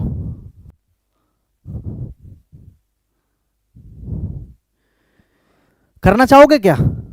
करना चाहोगे क्वेश्चन आप? चलो एक बार करो जरा हमारे बताए गए तरीके से, तो चलो एक बार हमारे बताए गए तरीके से करो, जरा ट्राई करो, और आंसर जो है ना कमेंट में लिखो। आंसर आपका 1 2 3 4 में से कौन सा होगा, जरा कमेंट में लिखो। अब देखते हैं आंसर ठीक है या नहीं है, आ जाओ। There was once a time when people looked forward to the lazy evening. एक समय था जब लोग लेजी इवनिंग्स यानी कि बड़ी सुस्त शाम बिताया करते थे। और एक मुझे ये दिख रहा है एस, टुडे और आज। एक बात बताओ, अगर आप क्रोनोलॉजी को फॉलो करोगे, मैंने कल क्या बताया था आपको, क्रोनोलॉजी को भी देखना होता है ना? टाइम के अनुसार चीजें होती हैं। बोलो हाँ कि ना? एक लिख रहे हैं सर इंग्लिश कहां से स्ट्रॉन्ग करे? इंग्लिश अगर आपको स्ट्रॉन्ग करनी है तो मैंने अभी परसों एक बैच लॉन्च किया है, फाउंडेशन बैच, इंग्लिश का फाउंडेशन बैच है। 2026 के एग्जाम्स को टारगेट करके, कोई से भी एग्जाम की तैयारी कर रहे हो, एसएससी की तैयारी कर रहे हो, बैंकिंग की तैयारी कर रहे हो, या डिफेंस में जैसे एनडीए सीडीएस किसी भी एग्जाम की तैयारी कर रहे हो, ठीक है? मैंने बैच लॉन्च किया है। बैच का नाम क्या है? अभ्यास। अभ्यास बैच है, यह आपको एप्लीकेशन पे मिल जाएगा। एप्लीकेशन का जो लिंक है वो डिस्क्रिप्शन में है, प्ले स्टोर पे जाके डाउनलोड कर लेना इंग्लिश बाय रोशन सर, या अगर आईफोन है तो ऐप स्टोर पे जाके भी English by Roshan sir app download कर लेना। और अभ्यास बैच का नाम है, नया बैच है, मंडे से स्टार्ट हो रहा है बैच, लाइव क्लास है, लाइव बैच है, सब कुछ मिलेगा उसके अंदर, grammar, vocab, comprehension, practice, doubt session, सब कुछ मिलेगा। समझ गए? चलिए अब एक बात हो, अगर मैं क्रोनोलॉजी को फॉलो करूंगा तो यहां पर बोला एक समय था, यानी कि पास्ट की बात कर रहा है, और यहां पर लिख रहा है टुडे, यानी कि आज की बात कर रहा है। तो अगर मैं इनको सीक्वेंस में बिठाने की कोशिश करूंगा तो मेरे दोस्त पहले पी आना चाहिए, उसके बाद ही एस आना चाहिए। अब फिर से वही बात बोल रहा हूं, एस इसके जस्ट बाद में आएगा या तुरंत बाद में नहीं आएगा, वो मैटर नहीं करता, मुझे इतना पता है कि पी एस के पहले आना चाहिए। क्या यहां पर पी एस के पहले है, यहां पर पी एस के पहले है, यहां पर पी एस के पहले, यहां पर भी पी एस के पहले, लोग फंस गए, कोई बात नहीं, आगे बढ़ो। ऑप्शन देखो, पी से शुरू करो, आर से शुरू करो, क्यू से शुरू करो। तो देखो पी में क्या कह रहा है, there was once a time, ठीक है चल जाएगा। क्यू में क्या दे रखा है, दे हैड अ सिंपल चॉइस, उनके पास एक सिंपल चॉइस थी, तो किन के पास। यहां पर सीधा आपको एक प्रोनाउन दे दिया, तो प्रोनाउन नहीं आना चाहिए, पहले नाउन आना चाहिए, प्रोनाउन से शुरू मत करना, सीधा लिखा है दे हैड अ सिंपल चॉइस, उनके पास एक सिंपल चॉइस थी, तो किनके पास सिंपल चॉइस थी, तो क्यू से शुरू मत करना, ठीक है। अगला क्यू, सॉरी आर, आर तो दे, अच्छा आर दे रखा है, it was entirely up to them, ये टोटल उनके ऊपर था, किनके ऊपर था, अगर सीधा लिखा है एंटायरली अप टू देम, ये सीधा उनके ऊपर था, तो किनके ऊपर था, किनके ऊपर था, पहले उनकी बात की जाएगी तभी लिखेंगे ना, सीधा उनके ऊपर था, यानी कि आपको आर से भी शुरू नहीं करना। दो ऑप्शन बचे आपके पास, दोनों पी वाले हैं, अब आपको सीक्वेंस चेक करना है, कुछ कैसे करोगे। There was once a time, ये तो पता है स्टार्टिंग पॉइंट यही है, there was once a time, एक समय था, when people looked forward to the lazy evenings, जब लोग बड़ी सुस्त शाम बिताया करते थे। They had a simple choice of programmes on Doordarshan, Doordarshan पे सिंपल से प्रोग्राम्स देखा करते थे। It was entirely up to them, और टोटल ये उनके ऊपर था, टू वॉच और not to watch the selected presentation. यानी कि एक चीज मुझे समझ में आ गई, ये तीनों जो चीजें हैं ना, ये तीनों जो चीजें हैं ये एक दूसरे से कनेक्टेड है, क्योंकि एक समय था जब लोग लेजी इवनिंग्स बिताया करते थे, दूरदर्शन देखा करते थे, सिलेक्टेड प्रोग्राम्स या प्रेजेंटेशन को देखा करते थे, उनके ऊपर था कि वो क्या देखना चाहते हैं, और ये सबसे अलग है क्योंकि ये आज के टाइम की बात कर रहा है, यानी कि ये तीनों जो है ना पहले आएंगे एस के, इतना मुझे पता है, यानी कि कंफर्म हो गया कि एस आना चाहिए लास्ट में। तो मुझे शुरू वाला पता लग गया कि पी है, और लास्ट वाला पता लग गया ऐसे, क्योंकि ये एक अलग टाइम की बात कर रहा है, ये तीनों सेम टाइम लाइन से कनेक्टेड है, ये तीनों पास्ट के सेंटेंस हैं और ये प्रेजेंट का है, मतलब एस जो है ना इन तीनों के बाद में ही आएगा, यानी कि स्टार्टिंग में पी आएगा, लास्ट में एस आएगा। तो इसमें स्टार्टिंग में पी है लेकिन लास्ट में आर है, ये रहा देखो, स्टार्टिंग में पी लास्ट में एस, अरे तो सीधा दे रखा था पी क्यू आर एस भाई, ठीक है, समझ में आ गया। अगला क्वेश्चन ट्राई कर लो आप खुद से, एक बार खुद से ट्राई करोगे ज्यादा मजा आएगा, ट्राई कर लो। चलो ऑप्शंस देखो, पहले P P P Q R, यानी कि एस से शुरू नहीं हो सकता, ठीक है, लेकिन एस में एक चीज दिख रहा है मुझे, on the other hand. On the other hand मैंने कल बताया था ना, ये क्या करता है, पेयर बनाने में आपकी मदद करता है। देखो यहां पर बताया था कंजंक्शन होता है ये ऑन द अदर हैंड, ये क्या करता है, यहां देखो,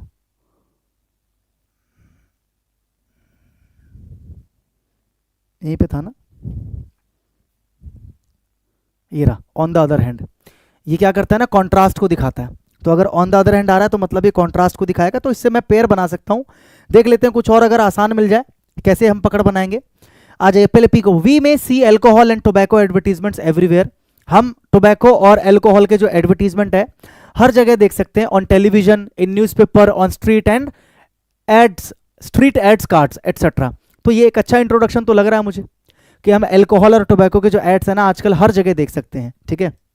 बट तो क्यू से तो शुरू वैसे भी नहीं होगा, क्यू में सीधा बट है, तो डायरेक्ट कंजंक्शन से स्टार्ट आप करोगे नहीं, बट से सीधा स्टार्ट आप करोगे नहीं, क्योंकि बट एक कंजंक्शन है जो कॉन्ट्रास्ट को दिखाता है, दो अपोजिट चीजों को ऐड करता है, तो क्यू से शुरू नहीं होगा, तो क्यू वाला कट गया। आर को देख लो, alcohol ads usually create several faints, देखो यहां पर लिखा है कि एल्कोहल के जो एड्स है ना उसमें क्या बताया जाता है, कई बार जो है ना सेवरल फेंट्स, फेंट्स का मतलब होता है क्या, कुछ झूठ दिखाना, गलत दिखाना, to tell people that alcohol is good, मतलब ये बताया जाता है ऐड के अंदर कि एल्कोहल क्या है, अच्छा है। आप एक बात बताओ, अगर आप एक पैराग्राफ लिख रहे हो, ठीक है, और पैराग्राफ के अंदर मैं आपको दो चीजें बोलूं, एक तो ये जिसके अंदर ये लिखा है कि आजकल हम हर जगह एल्कोहल और टोबैको के ऐड देख सकते हैं सड़कों पर, हर जगह पर, और एक ये लिखा हुआ है एल्कोहल की ऐड के अंदर ऐसा ऐसा बताया जाता, तो पहले तो ये लिखोगे ना कि आजकल हर जगह हम एड्स को देख सकते हैं और उन एड्स के अंदर झूठी झूठी चीजें दिखाई जाती हैं, ऐसी जोड़ोगे सीक्वेंस, लॉजिक यूज करोगे तो कि मुझे पता है अगर सीक्वेंस में जाऊंगा ना तो पी पहले आना चाहिए और जो आर है ना ये बाद में आना चाहिए। अब वही वाली बात, तुरंत बाद में या ज्यादा बाद में उससे फर्क नहीं पड़ता, मुझे पी और आर का सीक्वेंस देखना है। तो यहां पर पी और आर का सीक्वेंस दे रखा है, यानी कि पी पहले आर बाद में, यहां भी पी पहले आर बाद में, यहां पर उल्टा कर दिया आर पहले पी बाद में, तो एक और कट गया मेरे दोस्त। बोलो हाँ कि ना? इतनी सी बात समझ में आई। अब इनको यूज करके ना कॉन्ट्रास्ट में लेके चलते हैं। देखो, on the other hand the malign influence of advertisement show smoking as something cool. यहां पर क्या लिखा? But we know the truth is alcohol and cigarette are. देखो यहां पर बात की गई है केवल किसकी? एक और चीज मुझे दिख गई, अल्कोहल की। और यहां पर on the other hand the malign influence of advertisement shows smoking as something cool. इसके अंदर अल्कोहल के बारे में बताया गया है, इसके अंदर स्मोकिंग के बारे में बताया गया है, और इसके अंदर दोनों के बारे में बताया गया, अल्कोहल एंड सिगरेट के बारे में। यानी कि एक एक करके पहले इसके बारे में बताया, फिर इसके बारे में बताया, उसके बाद क्यू के बारे में बताया, यानी कि दोनों के बारे में बताया। यानी कि मुझे इतना पता है क्यू जो है ना, क्यू वो इन दोनों के बाद में आएगा, आर और एस के बाद में आएगा। अब इनका क्या सीक्वेंस है उससे मुझे फर्क नहीं पड़ता, मुझे ये चेक करना है कि जो क्यू है वो आर और एस के बाद में होना चाहिए। तो यहां पर जो क्यू है वो आर और एस के बाद में है, यहां पर जो क्यू है वो आर और एस के बीच में है, तो ये कट गया, ये आपका आंसर आ गया। मेरी बात को समझे? अब एक और लेके चलते हैं। जैसे यहां पर आपको दिख रहा है ऑन द अदर हैंड, तो यहां पर पहले पढ़ो क्या लिखा है। दूसरी तरफ द मेलाइन इन्फ्लुएंस, मेलाइन का मतलब बुरा, जो बुरा इन्फ्लुएंस है ऑफ एडवर्टीजमेंट शोज, वो ये दिखाता है कि स्मोकिंग है समथिंग कूल, की स्मोकिंग जो है एक बड़ी कूल चीज है, स्मोकिंग एक बड़ी क्या है? कूल चीज है। ठीक है, और इसके अंदर क्या बोला था? Alcohol ads usually create several fints to tell people that alcohol is good for people and induce people to drink। यहां पर बोला है कि भैया अल्कोहल जो है ना लोगों के लिए अच्छा है, और दूसरी तरफ ये दिखाते हैं कि जो स्मोकिंग है वो क्या है? बड़ा कूल है। तो इन दोनों का पेयर आप जोड़ सकते हो। ठीक है, अब यहां पर दोनों की अच्छाइयां बताई गई है, यहां पर दोनों की अच्छाइयां बताई गई है। अब इसको पढ़ो बट, तो बट क्या करता है? कॉन्ट्रास्ट को दिखाता है, ऑपोजिट को दिखाता है। तो यहां पर क्या लिखा? लेकिन हम एक्चुअल में जानते हैं, क्या जानते हैं? कि ये दोनों के दोनों हार्मफुल होते हैं। तो यहां पर दोनों अच्छे दिखाए गए, लेकिन बट अगर आ गया तो वो कॉन्ट्रास्ट को दिखाएगा, तो कॉन्ट्रास्ट को ही तो दिखा रहा है कि हम जानते हैं कि दोनों क्या हार्मफुल है। इसलिए मैंने कहा कि जो क्यू है ना वो इन दोनों के बाद में आएगा। अब मेरी बात को समझ गए? तो आपको करेक्ट आंसर मिल गया। आपका करेक्ट आंसर है ऑप्शन ए, ऑप्शन ए। ठीक है, ये वाला समझ में आ गया? एक बार कमेंट करके बताना, क्या ये वाला क्वेश्चन आपको समझ में आ गया कैसे किया मैंने? एक बार कमेंट करके बता देना दोस्त जल्दी से, ताकि मुझे पता लग सके कि मैंने जिस तरीके से आपको समझाया तोड़ तोड़ के, वो आपको समझ में आया कि नहीं आया। बताइए, जो मेरा तरीका है वो आपको समझ में आया कि नहीं आया? करिए इसको। जिस स्पीड से आप लोग आंसर बता रहे हो ना, मुझे ऐसा लग रहा है कि इस साल तुम सारे के सारे या तो इंस्पेक्टर या असिस्टेंट सेक्शन ऑफिसर या कुछ ना कुछ तुम बनने वाले हो भाई। ठीक है, एक बात बताओ मुझे दोस्त, मैं ये तीनों ना कट कर दूंगा, ये तीनों पहले नंबर पे नहीं आ सकते, मेरे को दिखते ही पता चल गया। कोई बता सकता है क्यों? ये तीनों सेंटेंस की स्टार्टिंग में नहीं आ सकते, यानी कि ना तो पी आ सकता, ना एस आ सकता, एस तो खैर है ही नहीं, ना क्यू आ सकता, ये क्यू वाले दोनों हैं, यानी कि एक ही आंसर खत्म। कोई बता सकता है मैंने ऐसा क्यों किया? कोई बता सकता है मैंने ऐसा क्यों किया? आपको याद होगा मैंने आपको बताया था कि पेयर बनाने के लिए हमें एक चीज का ध्यान रखना होता है। जब किसी सेंटेंस की starting this, that, these, those, such, same, similarly इनसे होती है ना, तो उनको हम लोग बोलते हैं सपोर्टिंग स्टेटमेंट।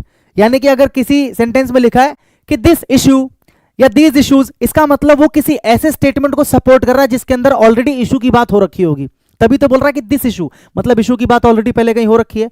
यानी कि अगर मेरे दोस्त एक चीज बताओ मुझे, मैंने यही चीज तो देखी सबसे पहले, अगर यहां पर मुझे लिखा है ऑल दीज, ये सारी चीजें, तो कौन सी सारी चीजें? ये एक सपोर्टिंग स्टेटमेंट है।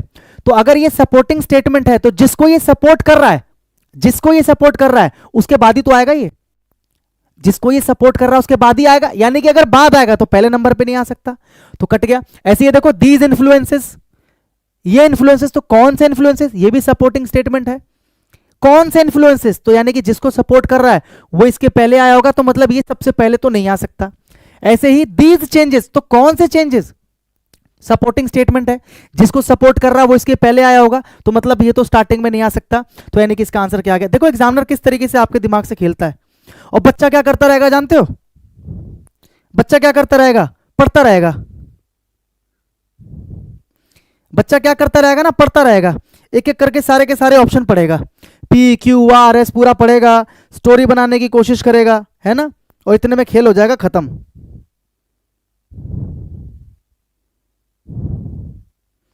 समझ रहे हो? इतने में खेल हो जाएगा खत्म। आया समझ में? बोलो हाँ कि ना। अगला क्वेश्चन जल्दी से, ठीक है, कर दो। अगला क्वेश्चन जल्दी से कर दो, कमेंट में मुझे आंसर चाहिए, फास्ट आ जाइए। ऑप्शन को देखें जरा। आर एस पी यानी कि क्यू से शुरू नहीं हो सकता, क्यू से शुरू नहीं हो सकता, इतना मुझे पता लग गया। R S P. अब आर को एक बार पढ़ते, पहले पी को पढ़ लेते हैं। Superstitions exist through out the world, कि सुपरस्टिशन जो है यानी कि जो अंधविश्वास है पूरे संसार में हर जगह एग्जिस्ट यानी कि मौजूद करता है, डिस्पाइट साइंटिफिक एडवांसेस, मतलब आज विज्ञान की इतनी तरक्की हो चुकी है फिर भी सुपरस्टिशन पूरे वर्ल्ड में मौजूद है। तो इससे अच्छा इंट्रोडक्शन क्या चाहिए होता है? इससे अच्छा इंट्रोडक्शन क्या चाहिए होता है? कैसे? यहां पर क्या लिखा है? ये तो स्टार्टिंग में आएगा ही नहीं, बट तो बट वाला तो स्टार्टिंग में आएगा ही नहीं, बट तो कंजंक्शन है तो शुरू में तो आएगा ही नहीं। The compulsions of modern life have also caused, the compulsion of modern life have also, तो ये ऑल्सो अगर आ रहा है तो ये क्या होता है? सपोर्टिंग स्टेटमेंट, बताया था मैंने। Have also caused some of the superstitions to fade out, मतलब ये जो मॉडर्न लाइफ में जो लोगों की मजबूरियां हैं, मॉडर्न लाइफ में आजकल लोगों की बहुत सारी मजबूरियां होती है, जैसे लोग टाइम से बंधे होते हैं कि ऑफिस जल्दी जाना है, काम ज्यादा करना है, तो आजकल मॉडर्न लाइफ में जो बहुत सारे कंपल्जन है ना, इनकी वजह से बहुत सारे सुपरस्टिशन जो है ना वो फेड आउट हुए हैं, मतलब आज अंधविश्वास कम हुए हैं। तो यहां पर तो अंधविश्वास कम होने की बात हो रही है और यहां पर उसको डिस्क्राइब किया गया है, तो पहले डिस्क्राइब करोगे तभी तो बताओगे कि कम हुआ है। बोलो हाँ कि ना। यानी कि मुझे पता चल गया पी से शुरू हो रहा है, एस से शुरू नहीं हो सकता, क्योंकि एस में तो सीधा ये बोला कि भैया कम हुआ है, तो पहले बताओगे ना कि है पूरी दुनिया में, फिर बताओगे देखो इससे शुरू है ये, फिर बताओगे कि भाई साइंस के स्प्रेड होने की वजह से, एजुकेशन के स्प्रेड होने की वजह से थोड़ा बहुत जो है ना ऐसे लोग भी हैं जो सुपरस्टिशन विश्वास कम करने लगे हैं, फिर बताओगे देखो ये है आज के समय में कंपल्जन है, और वो कंपल्जन क्या है कि one can not heed anybody sneeze, जैसे पहले कोई छींक मारता था तो आप रुक जाते थे, लेकिन आज इतनी कंपल्जन है कि किसी की छींक पे आप रुकोगे नहीं, तो इससे ये कनेक्टेड है, यानी कि एस के बाद क्यू आना चाहिए, तो एस के बाद क्यू आ रहा है, तो या तो आप इनका पेयर बना सकते थे। यहां पर लिखा है ना कि मॉडर्न लाइफ में बहुत सारी मजबूरियां लोगों की, और वो मजबूरी क्या है कि भाई अगर आप कोई छींकेगा तो आप रुक नहीं सकते, क्योंकि आपको पंक्चुअल होना होता है, ड्यूटी पर छुट्टी नहीं कर सकते, समय से पहुंचना होता है। समझ में आ गई बात? तो इंट्रोडक्शन ये था, ये मैंने साबित कर दिया, क्योंकि ये इंट्रो नहीं है क्योंकि ऑप्शन में ही नहीं है, ये इंट्रो नहीं है क्योंकि बट से शुरू है, ये इंट्रो नहीं है क्योंकि यहां पर तो सीधा ये बोला गया कि भैया कुछ सुपरस्टिशन फेड आउट हुए हैं, तो पहले बताओगे कि है फिर बताओगे कि फेड आउट हुए हैं। बोलो हाँ कि ना। तो option is D. All clear? अगला करिए, करिए इसको जल्दी से। देखो P Q R S, P S Q are यानी कि पी क्यू आर एस, तो यानी कि चारों में से कोई भी आ सकता है। आगे देखिए, this is a universal phenomenon, ये एक यूनिवर्सल फिनोमिनन है, तो सीधा दिस से शुरू हो रहा है, तो ये तो सपोर्टिंग स्टेटमेंट हो गया। This is a universal phenomenon, ये एक यूनिवर्सल फिनोमिनन है, तो क्या है, कौन सी वो चीज है जो यूनिवर्सल फिनोमिनन है? यही सुपरस्टिशन, इसी के लिए तो दिस लगा हुआ है ना, दिस। ठीक है, आगे देखिए, all over the globe people have superstitions, पूरे संसार में लोगों को अंधविश्वास होता है। Although the superstition may vary from country to country, superstition यानी कि अंधविश्वास जो है ना अलग अलग देश में अलग अलग हो सकते हैं, और फ्रॉम रीजन टू रीजन, एक क्षेत्र से दूसरे क्षेत्र में, तो ये इंट्रोडक्शन हो सकता है। ठीक है, नॉर डज, सीधा नॉर से तो शुरू करेंगे नहीं, सीधा नॉर से शुरू करेंगे नहीं, बोलो हाँ कि ना। नॉर से शुरू करेंगे नहीं, बोलो हाँ कि ना। ठीक है, तो एस वाला भी कट गया, आपके पास बचा आर और पी, आर और पी। अब देखो आर एक इंट्रोडक्शन है, पी को पढ़ो एक बार।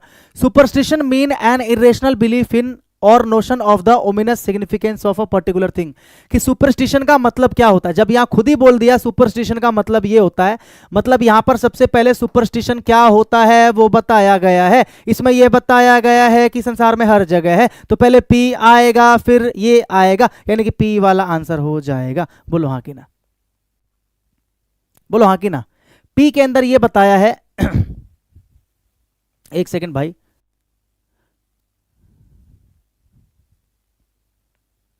nor does education drives away significances of particular things, circumstances.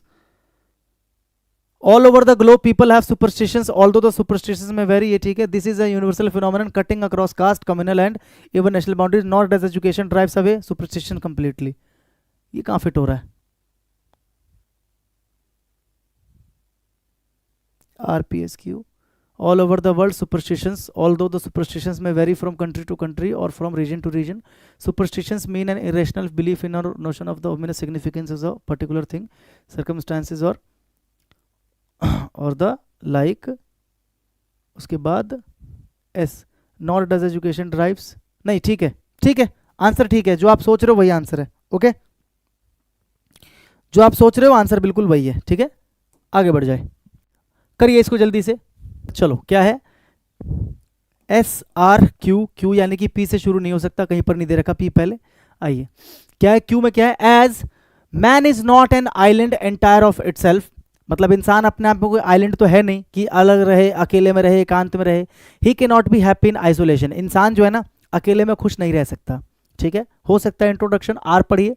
Humans live out their life in the company of their family. इंसान जो है ना, अपनी फैमिली की कंपनी में जीता है, फ्रेंड्स की कंपनी में, मतलब उनके आसपास, कलीग्स के आसपास, superiors, even total strangers in buses and lifts. बस हो चाहे लिफ्ट हो, स्ट्रेंजर्स के बीच में जीता, अकेले में नहीं जीता है.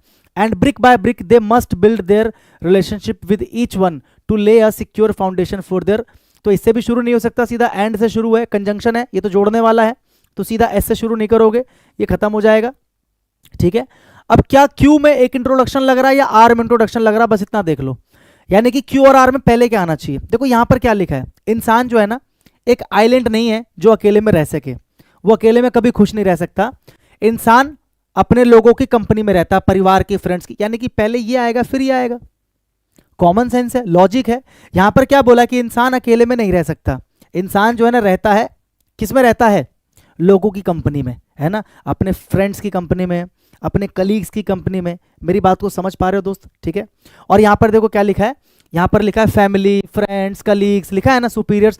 और यहां पर देखो क्या लिखा है, एंड ब्रिक बाय ब्रिक, एक एक ईंट करके, they must build their relationship. उनको अपने रिलेशनशिप जो है, देखो क्या लिखा है, one has to work hard to establish, develop and maintain deep and lasting bonds with those who matter in one's life. कि एक एक करके हर व्यक्ति को एस्टैब्लिश करना पड़ेगा, डेवलप करना पड़ेगा, मेंटेन करना पड़ेगा long lasting bond with those who matter in one's life. उनके साथ में बॉन्ड बनाना पड़ेगा जो लाइफ में मैटर करते हैं. और इससे जोड़ दिया है इसको, देखो क्या लिखा है, एक व्यक्ति को एस्टैब्लिश करना पड़ेगा, डेवलप करना पड़ेगा और बनाए रखना पड़ेगा. क्या? एक डीप और लास्टिंग बॉन्ड, यानी कि गहरा रिश्ता बनाना पड़ेगा. किनके साथ में? उनके साथ में जो उनके जीवन में महत्वपूर्ण लोग हैं. और एक एक करके ईंट ईंट जोड़ के उनको रिलेशनशिप बिल्ड करना पड़ेगा एक दूसरे के साथ. तो यानी कि इससे जुड़ा हुआ ये है. यानी कि मैं कह सकता हूं कि पी के जस्ट बाद एस आएगा. तो पी के जस्ट बाद एस देखना है, तो पी के जस्ट बाद एस, पी के जस्ट बाद एस, पी के बाद एस किस में है भाई? इसमें उल्टा है, एसपी एसपी एसपी है, उल्टा दे रखा है. पी के बाद एस कहीं नहीं दे रखा, पहले पी आना चाहिए फिर एस आना चाहिए. ऑप्शन गलत है क्या? इतना तो मुझे पता है कि क्यू से शुरू है, क्यू के बाद आर आना चाहिए. ये तो मैंने देख लिया ना कि क्यू के बाद ही आर आना चाहिए. ठीक है, तो क्यू के बाद आर किस किस में है? इसमें आर पहले है, इसमें क्यू के बाद आर है, इसमें भी क्यू के बाद आर है, ये दोनों है. ठीक है, और क्यू से इंट्रोडक्शन है, क्यू के बाद जस्ट आर इसमें है, तो एसपी दे रखा है इसमें. As man is not an island entire of itself, he can not be happy in isolation. देखो चलो समझाता हूं मैं, समझ लो. पहले नंबर पे ये आ जाएगा, इसमें ये बता रखा कि इंसान जो है ना अकेला नहीं रह सकता. इंसान जो है अकेला नहीं रह सकता क्योंकि वो कोई आइलैंड नहीं है. इंसान क्या करता है? Humans live out their life in the company of their family. अपने फैमिली की कंपनी में, फ्रेंड्स की कंपनी में. मतलब यहां पर लोगों के बारे में बताया कि किन किन की कंपनी में वो रहता है. उसके बाद फिर यहां पर आ जाओ, यहां पर बताया. उसके बाद अब यहां पर पीएस का ऑप्शन तो दे नहीं रखा है, तो यहां पर एसपी होना चाहिए. क्योंकि पीएस का ऑप्शन कहीं पर भी नहीं है, तो लॉजिक लगाओगे सब जगह क्या है? SP SP SP. तो हम यही मान लेंगे पहले एस आएगा फिर पी आएगा. यानी कि मुझे पता है क्यू और आर इस तरीके से, तो क्यू आर एस पी ये आपका आंसर होना चाहिए. तो इसलिए लॉजिकली ये इसका आंसर जो है वो हो जाएगा. ठीक है, डी बिल्कुल सही था आपका भाई, आप लोगों का ठीक था, नो डाउट. ठीक है, humans live out their life in company of their family, friends, colleagues. इन सबकी कंपनी में जीता है. एंड ब्रिक बाय ब्रिक करके वो क्या करता है? दोनों को जोड़ सकते हो एंड से, कोई दिक्कत नहीं है. वो क्या करते हैं? एक दूसरे के साथ में रिलेशनशिप बिल्ड करते हैं to lay secure foundation for the road to happiness. एक फाउंडेशन डालते हैं. क्या डालते हैं? फाउंडेशन डालते हैं, नींव शुरू करते हैं. One has to work hard to establish, develop and maintain deep and lasting bonds with those who matter in one's life. ठीक है, समझ गए? ठीक है, आइए. P R S Q, R P S Q, Q P S R. देखो यानी कि पी क्यू आर एस चारों दे रखे हैं.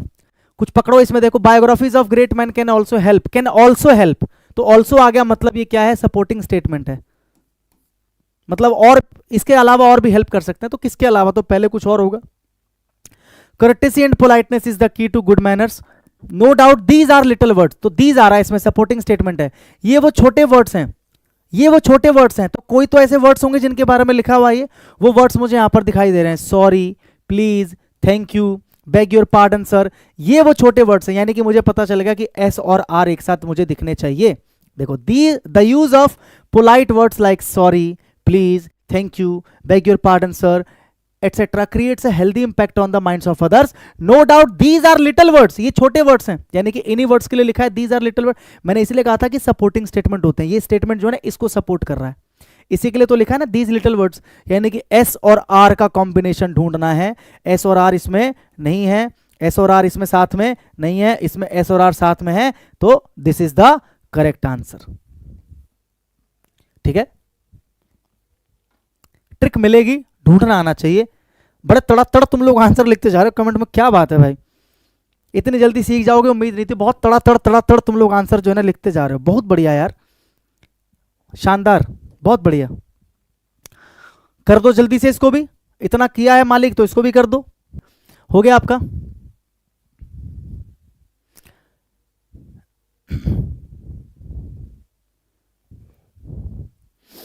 आइए ढूंढना है आपको कुछ ऐसा तड़कता भड़कता, पहले ऑप्शन देखना है PQRS, यानी कि चारों में से इंट्रो मिल जाए बस आपको। No partner is expected to air the views, कोई किसी भी पार्टनर से ये उम्मीद नहीं की जाती कि वो व्यूज को एयर करे, यानी कि बाहर पब्लिक करे, of a particular group in public, तो कौन से पार्टनर की बात हो रही है यहां पर। अगर मैं सीधा इससे शुरू करता हूं, बताना मुझे, अगर मैं सीधा इससे शुरू करता हूं कि no partner is expected to, मैं इसी से शुरू कर रहा हूं, नो पार्टनर इज एक्सपेक्टेड, तो क्या आपको ये समझ में आ पा रहा है कि यार कौन से पार्टनर की बात हो रही है, किसके पार्टनर की बात हो रही है ना, नहीं आ रहा समझ में, काट दो इसको, क्यों पढ़ो। The only requirement is that, एकमात्र रिक्वायरमेंट ये है, तो किसकी रिक्वायरमेंट है, शुरू इससे कर रहा हूं अगर मैं, द ओनली रिक्वायरमेंट, एकमात्र आवश्यकता है, तो किसकी आवश्यकता, कौन सी आवश्यकता, क्या बात है, बात तो बताओ, इससे भी शुरू नहीं कर सकता मैं, इंट्रो नहीं है ये। Every coalition party has to, अब देखो यहां पर आया ना कोलिशन पार्टी के बारे में बात हो रही है, यानी कि गठबंधन की जो पार्टी होती है, मतलब जब सरकार बनती है दो तीन पार्टीज को मिलाकर, उसको बोलते हैं क्या, गठबंधन की सरकार, तो उसमें जितनी भी पार्टीज होती हैं उसको बोला जाता है कोलिशन पार्टी, तो उसके पार्टनर्स की बात हो रही थी, तो डायरेक्ट ये लिखता तो समझ में नहीं आता ना, यानी कि पहले कोलिशन पार्टी के बारे में लिखना पड़ेगा ना, बोलो हाँ कि ना। Every coalition party has to own the responsibility for all government policies और एक्शंस। अब अगला ये experience has now shown, experience ने हमें ये दिखाया है that a coalition government can run as smoothly as any single party government. Experience ने हमें ये दिखाया कि कोई भी कोलिशन गवर्नमेंट जो है ना वो बड़े स्मूथली चल सकती है जितने की कोई सिंगल पार्टी गवर्नमेंट चल सकती है। ये इंट्रोडक्शन लग रहा है मुझे अच्छा, कि हमें ये एक्सपीरियंस ने दिखा दिया है कि जो कोलिशन गवर्नमेंट है ना वो बड़ी स्मूथली चल सकती है, अगर कोई सिंगल पार्टी है चल सकती है तो कोलिशन गवर्नमेंट भी बड़े अच्छे से चल सकती है। आपने एग्जाम्पल देखा होगा एनडीए, एनडीए क्या है, नेशनल डेमोक्रेटिक अलायंस, एक कोलिशन है ना, अलग अलग पार्टीज को मिलाकर गवर्नमेंट जो बनती है उसको एनडीए कहते हैं, ये बीजेपी का कोलिशन है। ऐसी यूपीए, यूनाइटेड पार्टीज अलायंस, ये कांग्रेस का गठबंधन है ना, तो वही यहां पर बोलना चाह रहा है, ठीक है, कि हमें ये दिखा दिया एक्सपीरियंस ने कि भैया कोलिशन गवर्नमेंट भी बड़े अच्छे से चल सकती है, बस इसके लिए एकमात्र रिक्वायरमेंट। अब ये मुझे समझ में आ गया कि क्यों लिखा है ये, है ना, कि कोलिशन गवर्नमेंट जो है ना बड़े अच्छे से चल सकती है, ठीक है। Every coalition party has to take the responsibility for all the government policies और एक्शंस, और यहां पर ये इसके बाद ही आएगा, यहां पर क्या लिखा है, कोलिशन पार्टी को रिस्पॉन्सिबिलिटी लेनी पड़ेगी गवर्नमेंट की सभी पॉलिसीज की या फिर सभी एक्शंस की। तो इसमें क्या है, इसमें क्या है इंट्रोडक्शन है, तो एस वाला एक ही है, तो ये मेरा आंसर हो जाएगा, ये मेरा आंसर कट जाएगा, SQRP, ठीक है, कि भैया कोलिशन गवर्नमेंट भी उतनी अच्छी तरीके से चल सकती है जितनी की कोई सिंगल पार्टी, बस एक ही रिक्वायरमेंट है। तो इसके बाद कनेक्ट हो रहा है कि coalition partners have to stick to a code of conduct, कि एक कोड ऑफ कंडक्ट होता है जिससे उनको चिपक के रहना है, चिपक के क्या करना है, रहना है, ठीक है। उसके बाद ये आ जाएगा कि हर कोलिशन पार्टी को रिस्पॉन्सिबिलिटी को और पॉलिसीज को एक्सेप्ट करना होता है, और किसी भी पार्टनर को कोई पर्टिकुलर जो व्यूज हैं वो पब्लिक में एयर नहीं करने होते। तो इंट्रोडक्शन मुझे मिल गया था, तो मेरा आंसर आ गया, इजी पड़ गया मेरे लिए, बोलो हाँ कि ना। आज की क्लास का लास्ट क्वेश्चन है ये, इसको जल्दी से आप लोग कर दो, इसको जल्दी से आप लोग कर दो फटाफट से, और इसकी जो पीडीएफ और नोट्स हैं क्लास के वो आपको टेलीग्राम पे मिल जाएंगे। कल डालना रह गया था तो अभी टेलीग्राम पे मिल जाएगा। English by Roshan sir Telegram channel है, डिस्क्रिप्शन में लिंक भी है, सीधा क्लिक करोगे टेलीग्राम पे पहुंच जाओगे। ठीक है, क्या लिखा हुआ भाई, पी क्यू आर एस चारों अलग अलग है, पी को पढ़ते हैं। फार्मर्स कुड नो लॉन्गर पे देयर लोन्स, फार्मर जो थे ना वो अब और अपने लोन्स को पे नहीं कर सकते थे। And some banks were close down, और कुछ बैंक्स बंद हो गए थे। तो क्या ये इंट्रोडक्शन किसी भी एंगल से लग रहा है कि ये फार्मर्स अपने लोन्स वगैरह नहीं दे सकते थे और बहुत सारे बैंक्स भी बंद हो गए थे? तो कब की बात हो रही है, कौन सी बात हो रही है, क्या बात हो रही है, आगे पढ़िए। प्राइसेस ड्रॉप्ड, कीमतें गिर गई due to increase supply, supply बढ़ने की वजह से, which was followed by drought, जो सूखे की वजह से हुआ था। तो सीधा अगर मैं लिख दूं कि भाई सूखा पड़ गया था जिसकी वजह से सप्लाई में इंक्रीज हो गई, और सप्लाई में इंक्रीज होने की वजह से प्राइस गिर गए, तो क्या ये इंट्रोडक्शन है? नहीं है। The country was well advanced in technology, जो कंट्री थी ना वो बहुत ज्यादा एडवांस थी टेक्नोलॉजी में। तो कौन सी कंट्री? अगर द कंट्री लिखा है तो किसी कंट्री का तो डिस्कस किया गया होगा। इसमें किसी कंट्री का नाम नहीं है, इसमें कंट्री का नाम नहीं है, इसमें कंट्री का नाम है, यानी कि एस पहले आएगा, आर बाद में आएगा, खेल खत्म। द कंट्री लिखा है ना, तो कौन सी कंट्री? जिस कंट्री के बारे में यहां लिखा है तो अमेरिका पहले आएगा, उसके बाद ही लिखेंगे द कंट्री, क्योंकि कंट्री के साथ द लिखा है, यानी कि कंट्री का जिक्र पहले हो चुका होगा, तभी लिखा है द, यानी कि एस के बाद आर। तो एस के बाद आर किसमें दिख रहा है? मुझे एस के बाद आर इसमें भी दिख रहा है, इसमें भी दिख रहा है, इसमें भी दिख रहा है, इसमें नहीं दिख रहा। लेकिन कमाल की बात है यहां पर क्यू को इंट्रोडक्शन बना रखा है, जो कि मुझे पता है क्यू जो है ना इंट्रोडक्शन नहीं है मेरा। ठीक है, और यहां पर क्या पी और एस में से अब आपको देखना कि कौन सा इंट्रो। तो मुझे पता है ना कि पी भी मेरा इंट्रो नहीं था, बता तो दिया था मैंने आपको, तो मेरा आंसर ये आ जाएगा भाई। पी मेरा इंट्रो नहीं था इसलिए खत्म हो गया, क्यू मेरा इंट्रो नहीं था इसलिए खत्म हो गया, और ये क्यों खत्म हुआ? क्योंकि मुझे एस आर चाहिए था, यहां पर आर एस दे रखा है, तो एस आर यहीं पर दे रखा है साथ में, तो ये मेरा आंसर हो जाएगा। बोलो हाँ कि ना, बोलो हाँ कि ना, बताइए।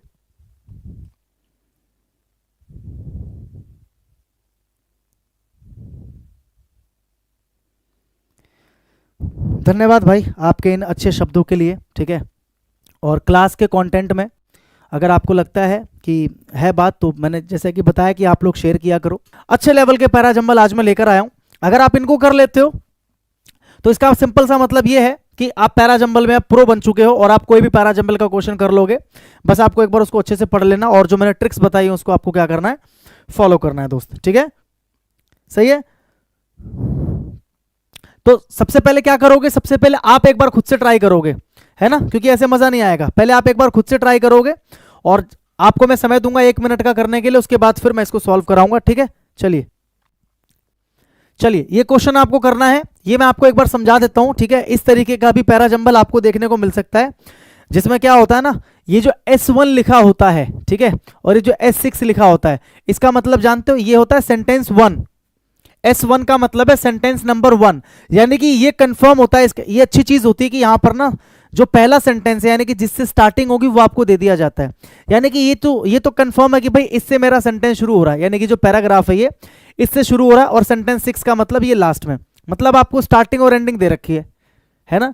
इस टाइप का अगर आ जाए तो कैसे करोगे, पता लग गया आपको। स्टार्टिंग और एंडिंग जो है वो दे रखी है। ठीक है, समझ गए बात को, स्टार्टिंग और एंडिंग आपको दे रखी है। अब आपको ये बताना है कि भैया इनका सीक्वेंस क्या होगा फिर PQRS का।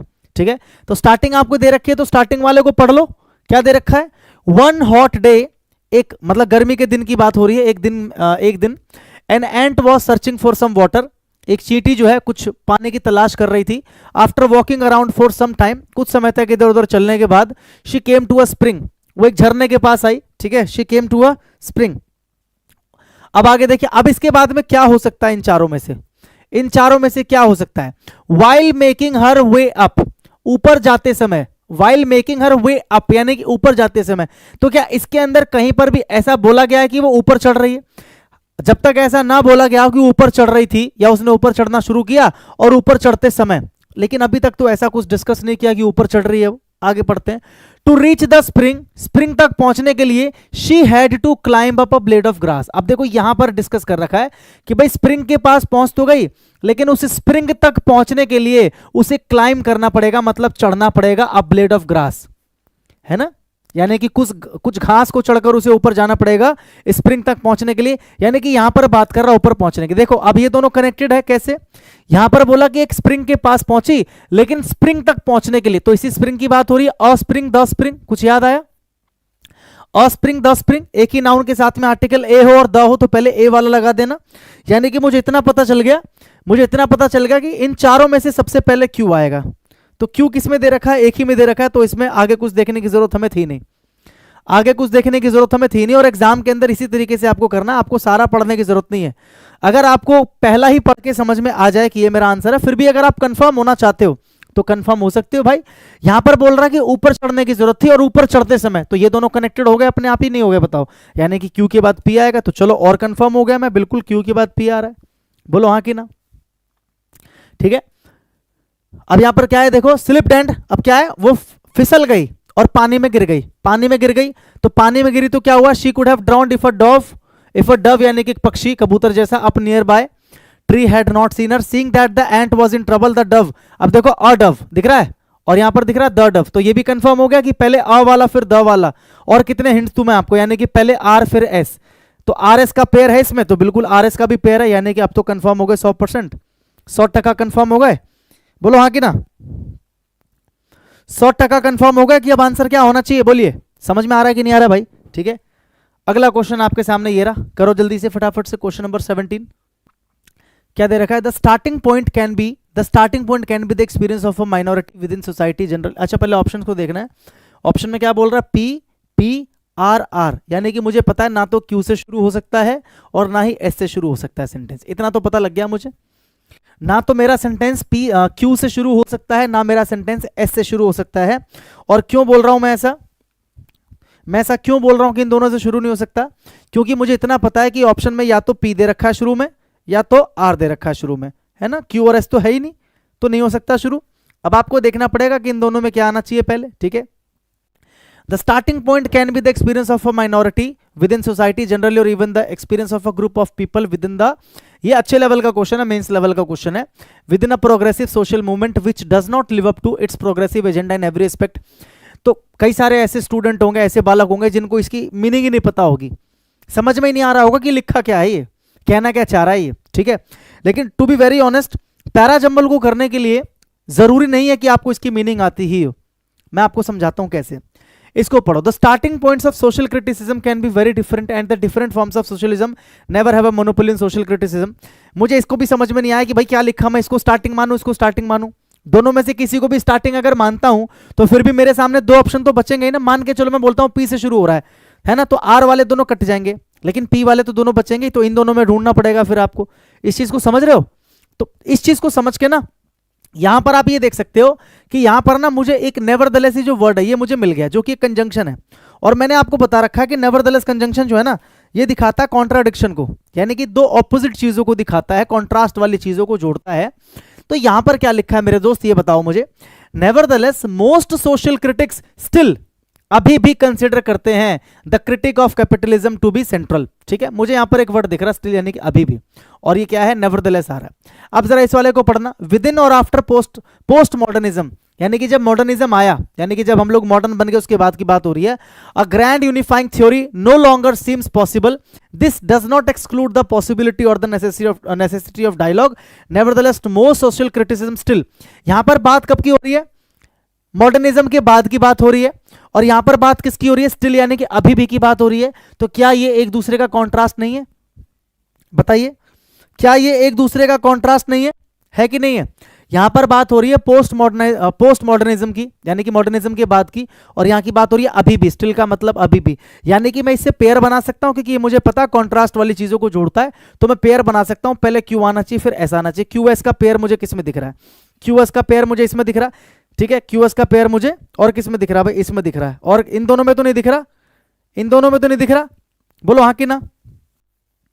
इन दोनों में तो क्यूएस का पेयर मुझे नहीं दिख रहा, इसमें भी नहीं दिख रहा, इसमें भी नहीं दिख रहा, इन दोनों में दिख रहा मुझे, ठीक है। अब बात वहीं पर आ जाती है घुमा फिरा के, अब दोनों ऑप्शन अलग अलग है, पी से शुरू होना चाहिए कि आर से शुरू होना चाहिए, या फिर आप एक चीज और देख सकते हो, ठीक है, कि क्यू के पहले आर आना चाहिए या पी आना चाहिए। क्यू के पहले आर आना चाहिए, पी आना चाहिए। तो मेरे दोस्त अब आपको स्टार्टिंग वाला पॉइंट ही पकड़ना पड़ेगा।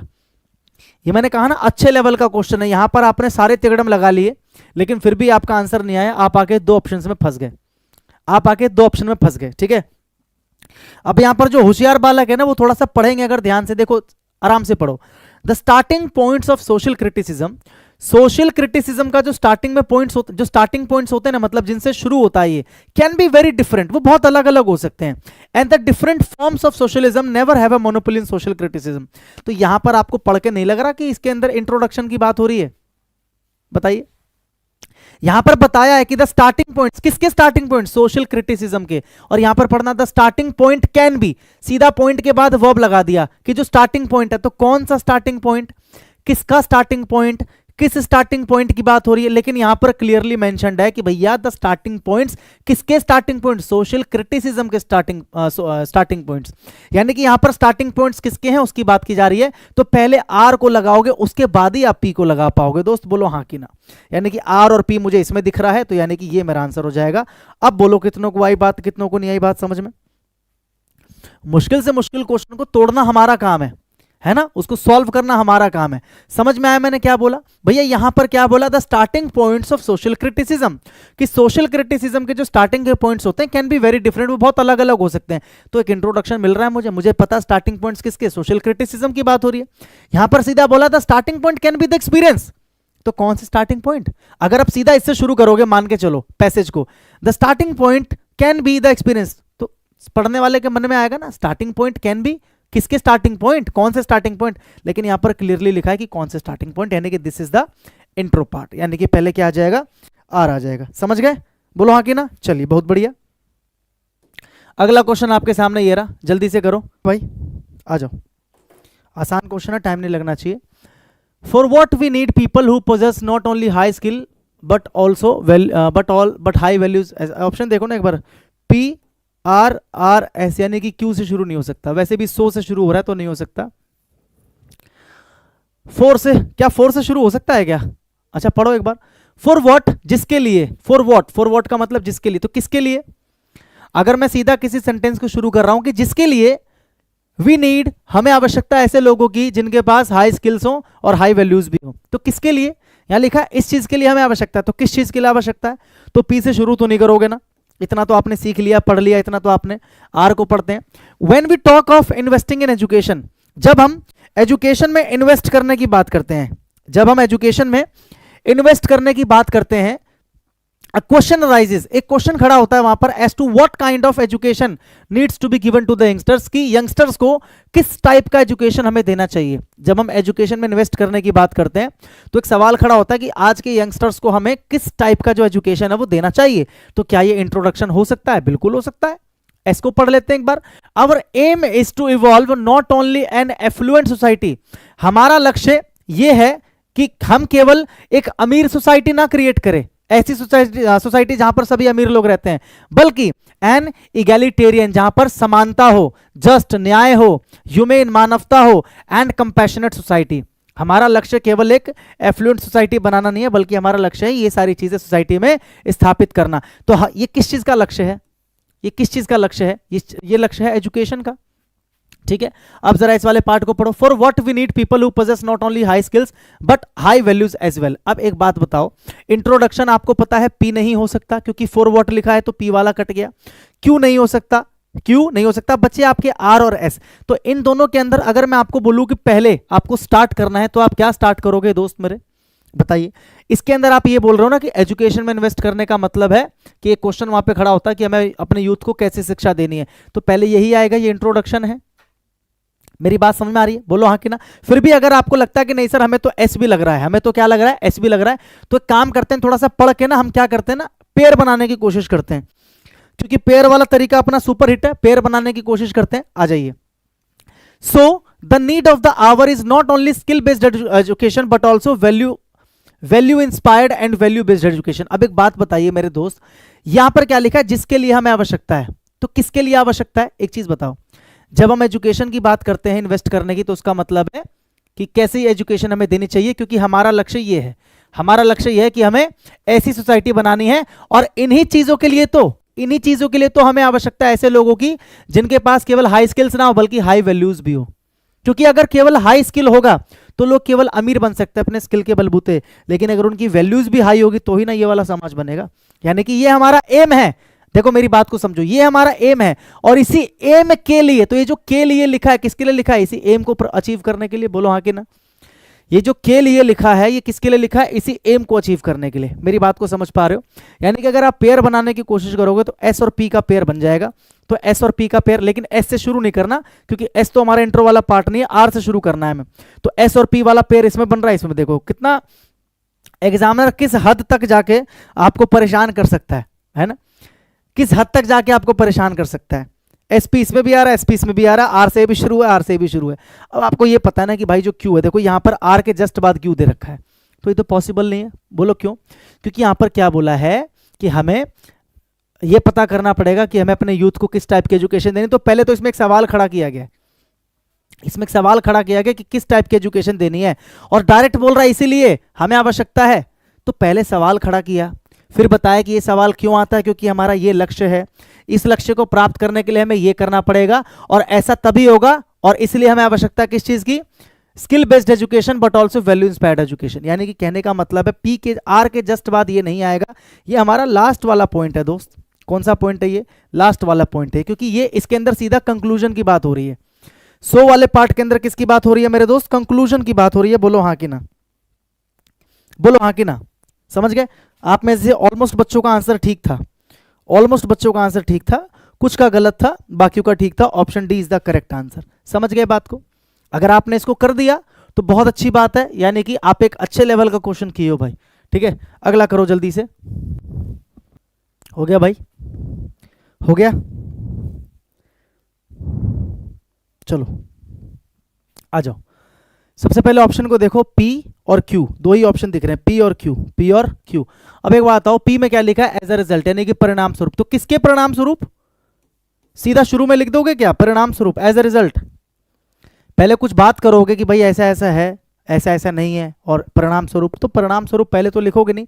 ये तो कंक्लूजन वाला पार्ट होता है। कौन सा वाला पार्ट होता है? कंक्लूजन वाला पार्ट होता है।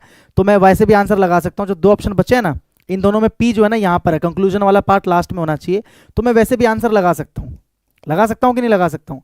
फिर भी एक बार अच्छे से और देख लेते हैं। इतना मुझे पता चल गया कि क्यू से शुरू होगा, क्योंकि दोनों ऑप्शन कट गए, दोनों बचे क्यू वाले, यानी कि क्यू से शुरू हो रहा है। ठीक है, अब हम पेयर बना सकते हैं क्या? चलो क्यू से शुरू हो रहा है। स्टेबलाइजिंग, क्या लिखा हुआ है देखो, स्टेबलाइजिंग मेडिटेशन। जो स्टेबलाइजिंग मेडिटेशन होता है is catalogued as one of the hardest techniques of meditation because followers must keep their mind, क्योंकि इनके जो फॉलोअर्स है, मतलब इस मेडिटेशन को करने वाले जो लोग हैं ना, उनको अपने माइंड को क्या रखना पड़ता है? कंट्रोल में रखना पड़ता है for long period of time, लंबे समय तक। कैसे? लंबे समय तक। दिस कंसिस्ट्स ऑफ, क्योंकि बाद एस पढ़ रहा हूं मैं, this consists of maintaining full attention to the role object focus, और उनको अपना फुल जो अटेंशन है ना वो लगाना पड़ता है अपने ऑब्जेक्ट फोकस, मतलब फोकस करना होता है कि वो क्या बनना चाहते हैं, अचीव करना चाहते हैं। ठीक है, अगर मैं क्यू के बाद पी को पढ़ता कि भाई स्टेबलाइजिंग मेडिटेशन जो होता है ना वो बड़ा हार्ड होता है, क्योंकि इसमें लोगों को अपने माइंड को कंट्रोल में करना होता है, और इसके परिणाम स्वरूप they are more able to live in harmony. तो इसका परिणाम ये निकलता है कि वो हार्मनी, यानी कि सुख शांति से मिलजुल कर रह सकते हैं। ऐसा कहीं लग रहा है? मतलब क्या इसके अंदर ऐसी कोई बात की गई जिसका रिजल्ट आपको ये दिखे? ये बताओ मुझे, क्या इसके अंदर ऐसी कोई बात कही गई है जिसका रिजल्ट आपको ये दिखे? आप कहोगे नहीं सर, इसके अंदर ऐसी तो कोई बात, इसके अंदर तो बताया भाई, इसके अंदर इंट्रोडक्शन दिया है कि स्टेबलाइजिंग मेडिटेशन होता क्या है, स्टेबलाइजिंग मेडिटेशन होता क्या है, इसके अंदर आपको ये बताया गया है। तो इसकी सीधा बात रिजल्ट थोड़ी बता दोगे, इसके बाद आप ये बताओगे कि इसके अंदर क्या शामिल है, इसके अंदर क्या शामिल है, उसके बाद बताओगे इसके बेनिफिट्स के बारे में, the benefits of this medicine, medicine कह रहा हूं, मेडिटेशन, इसी वाले मेडिटेशन का जो बेनिफिट है, यानी कि या पहले इसके बाद ये आ जाएगा, इसके बाद ये, और परिणाम स्वरूप आ जाएगा ये, तो ये लास्ट में आ जाएगा। तो वैसे भी मैंने आपको बता ही दिया कि ये कंक्लूजन वाला पार्ट है, कि ये क्या है? कंक्लूजन वाला पार्ट है। बोलो हाँ कि ना? तो 19 का आ गया मेरे दोस्त, option A is the correct answer. फिर से आप में से ऑलमोस्ट ने आंसर ठीक दिया था। अगला क्वेश्चन जल्दी जल्दी करना है भाई, क्वेश्चन नंबर 20 करिए। ऑप्शन देख लो पहले, पी क्यू आर एस, यानी कि किसी से भी शुरू हो सकता है। पढ़ते हैं, the recent reduction in interest rates in the US, मतलब यूएस में यानी कि यूनाइटेड स्टेट्स में हाल ही में जो रिसेंट रिडक्शन यानी कि कमी देखने को मिली इंटरेस्ट रेट्स के अंदर, and the injection of liquidity have resulted in investors seeking new avenues such as commodity markets in view of turbulence in financial markets and the low returns in treasuries. आगे बढ़िए। The relatively easy liquidity and low interest rates by themselves, making holding of inventories attractive and thus induce volatility in commodity markets. अगला पढ़िए, the financialization of commodity trade and current extraordinary conditions in global financial markets could have influenced the spirits in prices. The weakening of the US dollar is also advanced as a reason for the advanced as a reason for the recent volatility. अब एक चीज बताओ, जो भी कठिन होता है ना, जो भी कठिन पैराजंबल होता है उसके अंदर कोई ना कोई ऐसा तोड़ आपको जरूर मिलेगा। जैसे कठिन ही तो है, इससे पहले भी जो आया था कठिन ही तो था, ये भी कठिन है, मेंस के लेवल का क्वेश्चन है। तो क्या इसको करने का कोई तरीका है? बिल्कुल तरीका है। एक चीज बताओ, मुझे एक वर्ड दिखाई दिया ऑल्सो हम कब लगाते हैं? जब उससे पहले भी कोई बात हो रखी होती है तभी तो हम ऑल्सो लगाते हैं। जैसे यहां पर क्या बोला है कि जो वीकनिंग ऑफ यानी कि यूएस डॉलर में जो कमी देखने को मिली है, उसकी कीमत में जो कमी देखने को मिली है, यानी कि जो यूएस डॉलर कमजोर हुआ है ना, वो भी एक रीजन है। मतलब इससे पहले भी कोई रीजन होगा। मेरी बात को समझो, क्या बोल रहा है? जो यूएस की डॉलर में जो कमी देखने को मिली है, जो उसकी कमजोरी देखने को मिली है, डॉलर जो कमजोर हुआ है या वीक हुआ है, वो भी एक रीजन है। किस चीज का? For the recent volatility in commodity market. जो कमोडिटी मार्केट के अंदर जो वॉलेटिलिटी देखने को मिली, यानी कि काफी चेंजेस देखने को मिले हैं, उसके पीछे ये भी एक रीजन है। तो अगर ये भी एक रीजन है तो इससे पहले भी एक रीजन होगा, और उस रीजन वाले पार्ट के अंदर भी इस चीज की बात की गई होगी कि भैया कमोडिटी मार्केट में वॉलेटिलिटी। तो यहां पर मुझे दिख रहा है वॉलेटिलिटी इन कमोडिटी मार्केट्स। बोलो हाँ कि ना? The relatively easy liquidity and low interest rate, जो भैया इजी लिक्विडिटी है और लो इंटरेस्ट रेट है ना, by themselves make holding of inventories attractive and thus induce volatility. यानी कि ये चीज जो है ना, ये कमोडिटी मार्केट में वॉलेटिलिटी का एक कारण है। और ये भी क्योंकि ऑल्सो इसमें लगा है, यानी कि मेरे दोस्त क्यू और एस का पेयर आपको मिला कि नहीं मिला?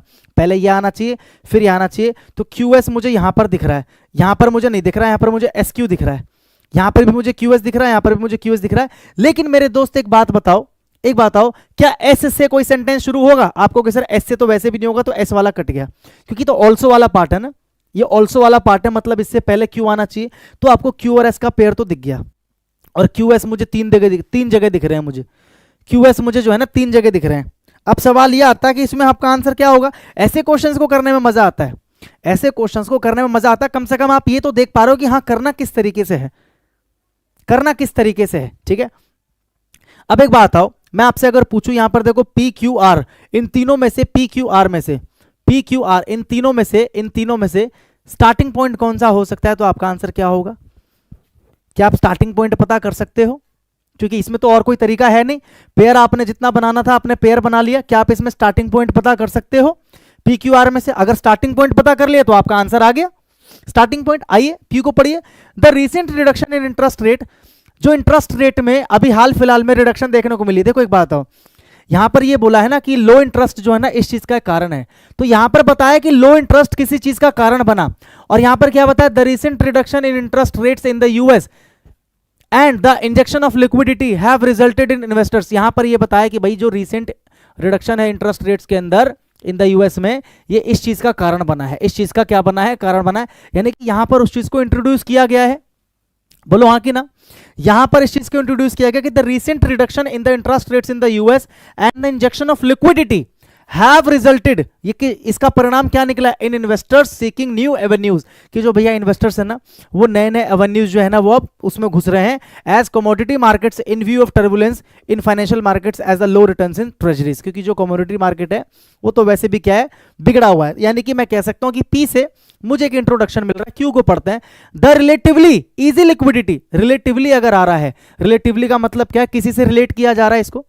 रिलेटिवली का मतलब क्या है? अगर मैं बोलता हूं आई एम रिलेटिवली बेटर या आई एम कंपैरेटिवली बेटर, इसका मतलब मैं अपनी कंडीशन को किसी और कंडीशन से रिलेट कर रहा हूं या कंपेयर कर रहा हूं। तो इससे तो मैं सीधा शुरू करूंगा नहीं मेरे दोस्त, बोलो हाँ कि ना? मैं क्यू से सीधा शुरू करूंगा नहीं। बोलिए समझ में आ रहा है कि नहीं आ रहा है? ठीक है, क्या बोल रहा है? The relatively easy liquidity and low interest rates by themselves making holding of inventories attractive and thus induce volatility in commodity markets. ठीक है, आर को पढ़ते। The financialisation of commodity trade and current extraordinary conditions in global financial markets could have influenced the spurts in prices. अब आप बताइए ये are के अंदर क्या बोला जा रहा है? आर और पी के अंदर क्या डिफरेंस है? पी के अंदर सीधा सीधा इंट्रोडक्शन दिया है, आर के अंदर क्या बोला है? The financialisation of commodity trade, commodity trade का जो फाइनेंशियलाइजेशन हुआ है and current extraordinary conditions in global financial, और अभी पूरे ग्लोब में जो फाइनेंशियल मार्केट्स है ना उसके अंदर जो कंडीशन है वो क्या है? एक्स्ट्रा ऑर्डिनरी है। कुड हैव इन्फ्लुएंस्ड, वो शायद हो सकता है इन्फ्लुएंस किया हो 10% प्राइसेस। ये जो प्राइसेस में कमी देखने को मिली है, कौन सी कमी? इसी कमी की तो बात हो रही है, इसी रिडक्शन की तो बात इसके अंदर कर रहा है। तो पहले यही आया होगा तभी आया होगा। यहां पर क्या बोल रहा है? इन चीजों ने ये जो प्राइस में जो स्पर्ट्स देखने को मिले हैं इसको क्या किया होगा? इन्फ्लुएंस किया होगा। तो कौन से स्पर्ट्स की बात हो रही है? इसी स्पर्ट्स की बात हो रही है, बोलो हाँ कि ना। यानी कि पहले पी आया होगा, उसके बाद ही आर आ सकता है, तो आर पहले नहीं आ सकता, आर पहले नहीं आ सकता। तो this is the correct answer. अब ये ऐसे क्वेश्चंस में से है ना जो अगर एग्जाम में आता है तो मैं आपको सजेशन यही दूंगा कि आप इसको पहले ट्राई मत करो, लास्ट में अगर आपके पास टाइम बच रहा है ना तो ही आप ऐसे क्वेश्चंस को करना, ठीक है? क्योंकि मैंने तो इसके अंदर 4-5 तिगड़म निकाले है ना कि कैसे कैसे कर सकते हैं। पहले मैंने पेयर बना के देखा, फिर मैंने देखा इंट्रोडक्शन पार्ट है, कहां कहां से मैंने ढूंढा कि इसके अंदर प्राइस में स्पर्ट्स की बात कर रहा है, कौन से स्पर्ट्स की बात कर रहा है? इसी वाले स्पर्ट्स की, तो पहले ये आ सकता है फिर ये आ सकता है। ऐसे करके मैंने ढूंढा, मेरे को ऑल्सो मिल गया, मैंने ऑल्सो को पकड़ लिया, पेयर बना दिया। एग्जाम में अगर आप स्टार्टिंग में ही इसको करने लग जाओगे तो सारा टाइम आपका खा जाएगा ये, ठीक है? और एग्जाम में हर क्वेश्चन की वैल्यू सेम है 3 नंबर। आप ये करो चाहे कोई दूसरा क्वेश्चन करो, मिलने आपको 3 नंबर ही है। तो एग्जाम में जिद्दी और ढीठ मत बनना कि नहीं मुझे इस क्वेश्चन को हर हाल में निकालना है। ये डिफिकल्ट क्वेश्चन की कैटेगरी में आता है, समझ गए? तो इसका आंसर क्या आ जाएगा? 1 आ जाएगा। अगला करो, इजी है, इजी है ये तो इजी है, इजी लग रहा है मुझे ये। रमन हो, ठीक है, इजी है, करिए। एक स्टोरी जैसा लग रहा है ये, करो। क्या मैं इसको ए से शुरू कर सकता हूं? ए तो है ही नहीं ऑप्शन में, खैर बी देखो। वंस, एक बार की बात है, Tenali Raman wanted to visit the Kali temple. Tenali Raman जो है ना काली टेम्पल विजिट करना चाहता था on the outskirts of the city, जो शहर के बिल्कुल कोने पर था, शहर के बिल्कुल बाहर था। एंड प्रे, और प्रार्थना करना चाहता था। तो बिल्कुल इंट्रोडक्शन है, इसमें कोई दिक्कत नहीं है कि भाई तेनाली रमन एक बार काली मंदिर जाना चाहता था और वहां पर प्रार्थना करना चाहता था, ठीक है? अब सी को पढ़िए।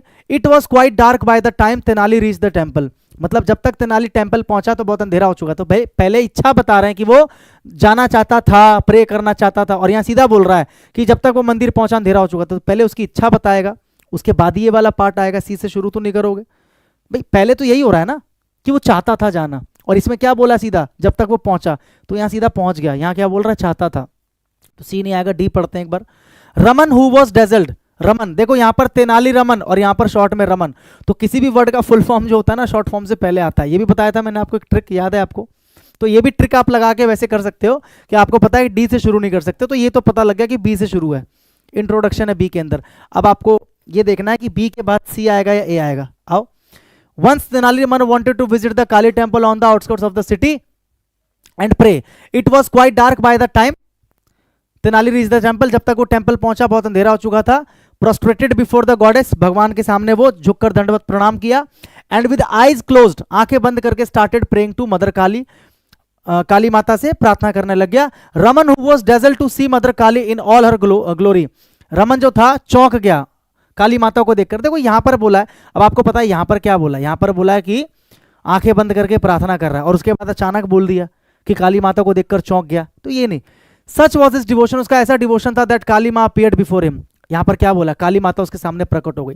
तो पहले प्रकट हो गई, उसके बाद ही नहीं ये बोल रहा कि देखकर चौंक गया। यानी कि ए और डी का पेयर बना लो। तो ए और डी का पेयर मुझे इसमें मिल रहा है ना, इसमें तो नहीं है ए और डी, तो ये खत्म हो गया, ये आंसर आ गया। इजी था, इतना टाइम इसमें लगना नहीं चाहिए था, ठीक है? बोलो हाँ कि ना? ठीक है, ए इज द करेक्ट आंसर। बहुत बढ़िया। अगला क्वेश्चन। ऐसे अगर उड़ा दोगे तो अच्छी बात है, लेकिन सारे उड़ाया करो, आसान वाले तो कोई भी कर लेगा। असली खिलाड़ी वही है जो मुश्किल भी कर ले।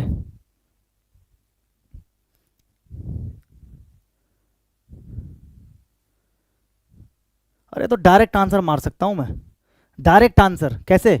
इट प्रोवाइड्स, ये प्रोवाइड करता है ट्रेनिंग फॉर द डेवलपमेंट। तो क्या प्रोवाइड? इट प्रोवाइड्स ट्रेनिंग, ये ट्रेनिंग प्रोवाइड करता है। तो सीधा लिख रहा हूं, इट प्रोनाउन से शुरू कर रहा हूं। इट प्रोवाइड्स ट्रेनिंग, ये ट्रेनिंग प्रोवाइड करता है।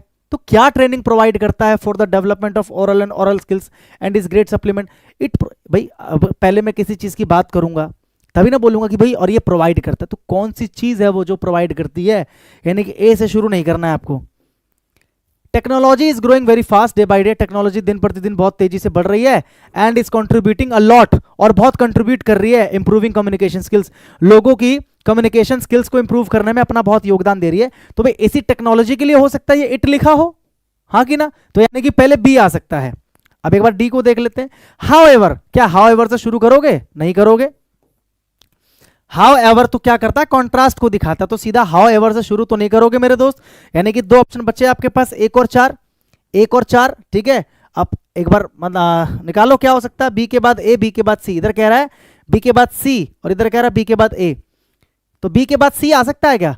टेक्नोलॉजी जो ना बहुत तेजी से बढ़ रही है और ये कम्युनिकेशन स्किल्स को इंप्रूव करने में बहुत क्या करती है, अपना योगदान देती है, इसीलिए it is responsibility of a teacher, इसीलिए ये टीचर की जिम्मेदारी है to make the learners understand that their aim is to master the language not the technology. अरे लैंग्वेज की बात कहां से कर दी हमने? इसमें कहीं पर लैंग्वेज की बात की गई है? इसमें कहीं पर लैंग्वेज की बात की गई है?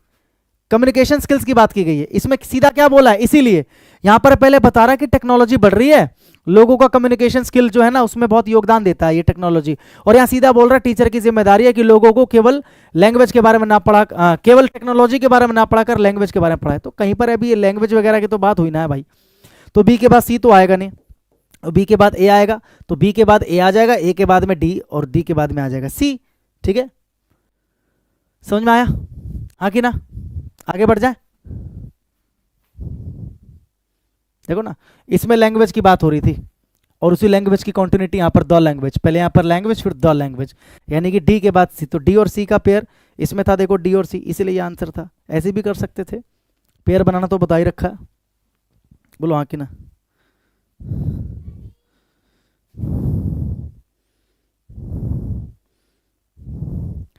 सभी क्वेश्चंस के आंसर दिए हो क्योंकि आप क्लास को अच्छे से लिए हो, आपको समझ में आ गया बिल्कुल अच्छे से, कोई दिक्कत वाली बात ही नहीं है।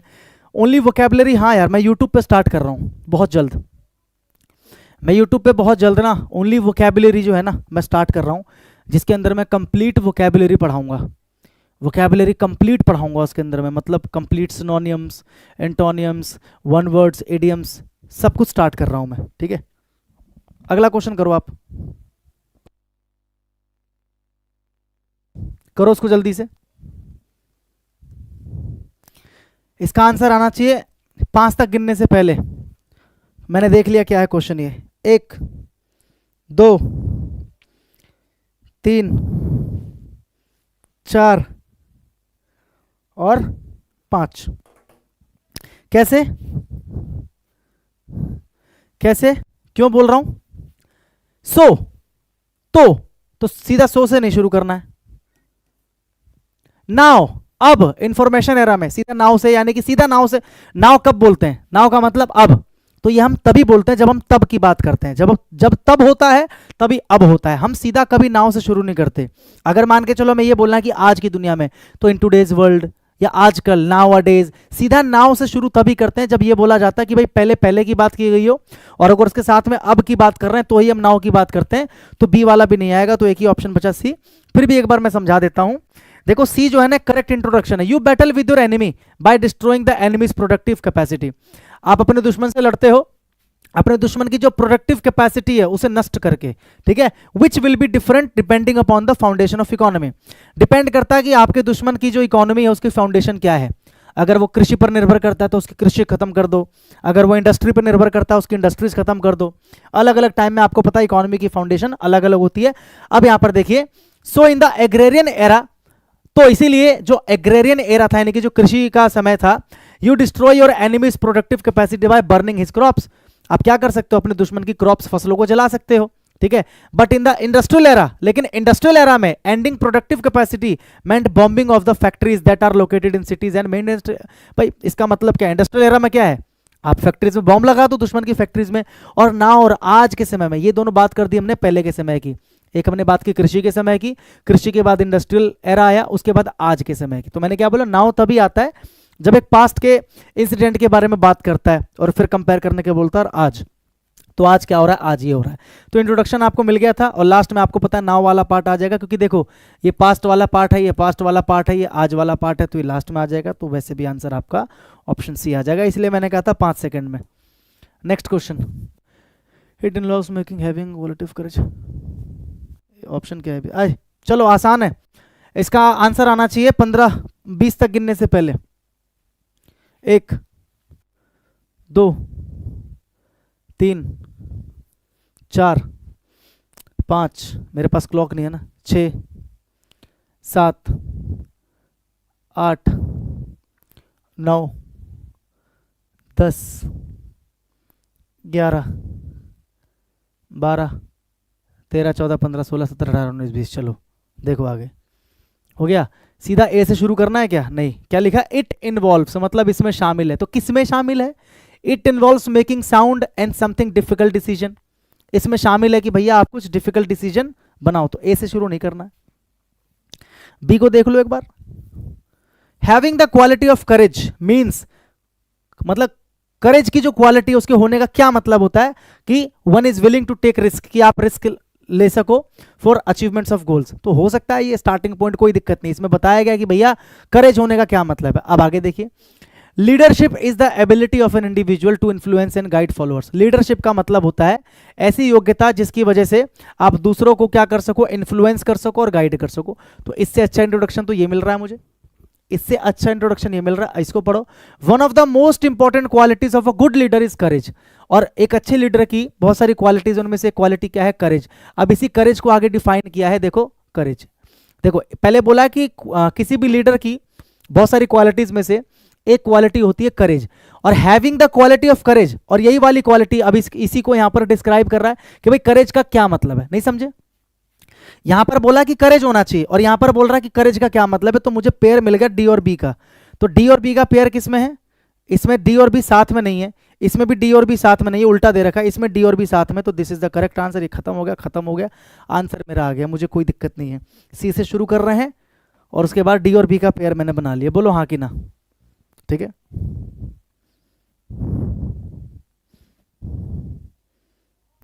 ठीक है।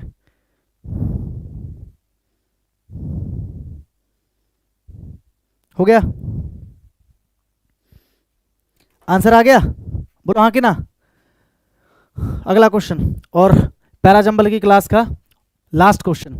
कल से हम लोग स्टार्ट करेंगे क्या? क्लोज टेस्ट, जो कि और बच्चों का सिरदर्द है। तो क्लोज टेस्ट कल से हम स्टार्ट करेंगे, और क्लोज टेस्ट की क्लास में ट्रस्ट में मजा आने वाला है, मतलब बहुत ही ज्यादा मजा आने वाला है। ठीक है, आइए। The other aspect touches the other aspect. तो ए से शुरू तो नहीं होगा, वैसे ऑप्शन भी नहीं दे रखा है, बी सी और डी दे रखा है। There are two major aspects relating to the medical profession. Medical profession से रिलेटेड दो बड़े एस्पेक्ट्स हैं, दो बड़े एस्पेक्ट्स हैं, और यहां पर उन्हीं में से देखो क्या लिखा है? द अदर एस्पेक्ट, यानी कि दूसरा एस्पेक्ट। तो मतलब पहला एस्पेक्ट होगा। There are two major aspects of relating to the medical profession and its practice over the world. These issues, ये इश्यूज, तो कौन से इश्यूज? ये शुरू में नहीं आ सकता क्योंकि दीज आ रहा है, मतलब क्या है? सपोर्टिंग स्टेटमेंट है। अगर लिखा है दीज इश्यूज, मतलब इससे पहले कोई ऐसा स्टेटमेंट होगा जिसके अंदर इश्यूज की बात की गई होगी। तो इसके अंदर तो इश्यूज की बात की गई है नहीं, इसके अंदर नहीं। इसके अंदर देखते हैं, one of these is the ethics of medical practitioners in their day-to-day relationships with their patients and with one another. The other aspect, देखो one of these, देखो क्या, ध्यान से समझो, दो मेजर एस्पेक्ट है, इनमें से एक, वन ऑफ दीज मतलब किनमें से? इन्हीं दोनों में से एक ये है, और दूसरा, तो और दूसरा तभी बोलते हैं जब पहले की बात करते हैं। तो पहला ये है, दूसरा ये है, यानी कि बी के बाद में आ जाएगा डी, डी के बाद में आ जाएगा ए, और ए के बाद में आ जाएगा बी, ए के बाद में आ जाएगा सी। खत्म, खत्म, कुछ नहीं करना। बी डी ए सी, ये रहा बी डी ए सी, खत्म। दो मेजर एस्पेक्ट्स हैं जिनमें से पहला वन ऑफ दीज, उनमें से एक क्या है? ये है, एंड द अदर एस्पेक्ट, और दूसरा एस्पेक्ट ये है। तो पहला ये और दूसरा ये, अदर का मतलब दूसरा होता है, यानी कि बी के बाद में डी, डी के बाद में ए, तो बी डी ए सी मुझे एग्जैक्ट मिल गया यहाँ पर। तो आंसर मेरा आ गया बी डी ए सी। क्या आंसर आ गया मेरा? B D A C, B D A C. ठीक है, क्लास नोट्स, ये जो जितनी भी क्लासेस हैं इसकी पीडीएफ आपको टेलीग्राम चैनल पे मिल जाएगी। टेलीग्राम चैनल का नाम है English by Roshan sir, description में लिंक है, ज्वाइन कर लेना। और क्लास अगर अच्छी लगी हो तो जैसे लास्ट क्लास में आपने बहुत प्यार दिखाया था, सपोर्ट दिखाया था, क्लास खत्म होने के बाद वीडियो पे जाके आपने अपना जो फीडबैक है वो कमेंट किया था, तो इसके बाद भी आप अपना जो फीडबैक है कमेंट करके बता देना, क्योंकि मेरी तरफ से पैराजंबल खत्म है। तो अब फीडबैक देना आपका ज़रूरी है कि आपको पैराजंबल की क्लास कैसी लगी, है ना, अब बहुत ज़रूरी है। तो आप जाना, अभी क्लास ओवर होगी, वीडियो पे जाना, कमेंट कर देना वहाँ पे कि आपका क्या एक्सपीरियंस रहा। और कल से हम लोग स्टार्ट करेंगे क्लोज टेस्ट। ठीक है,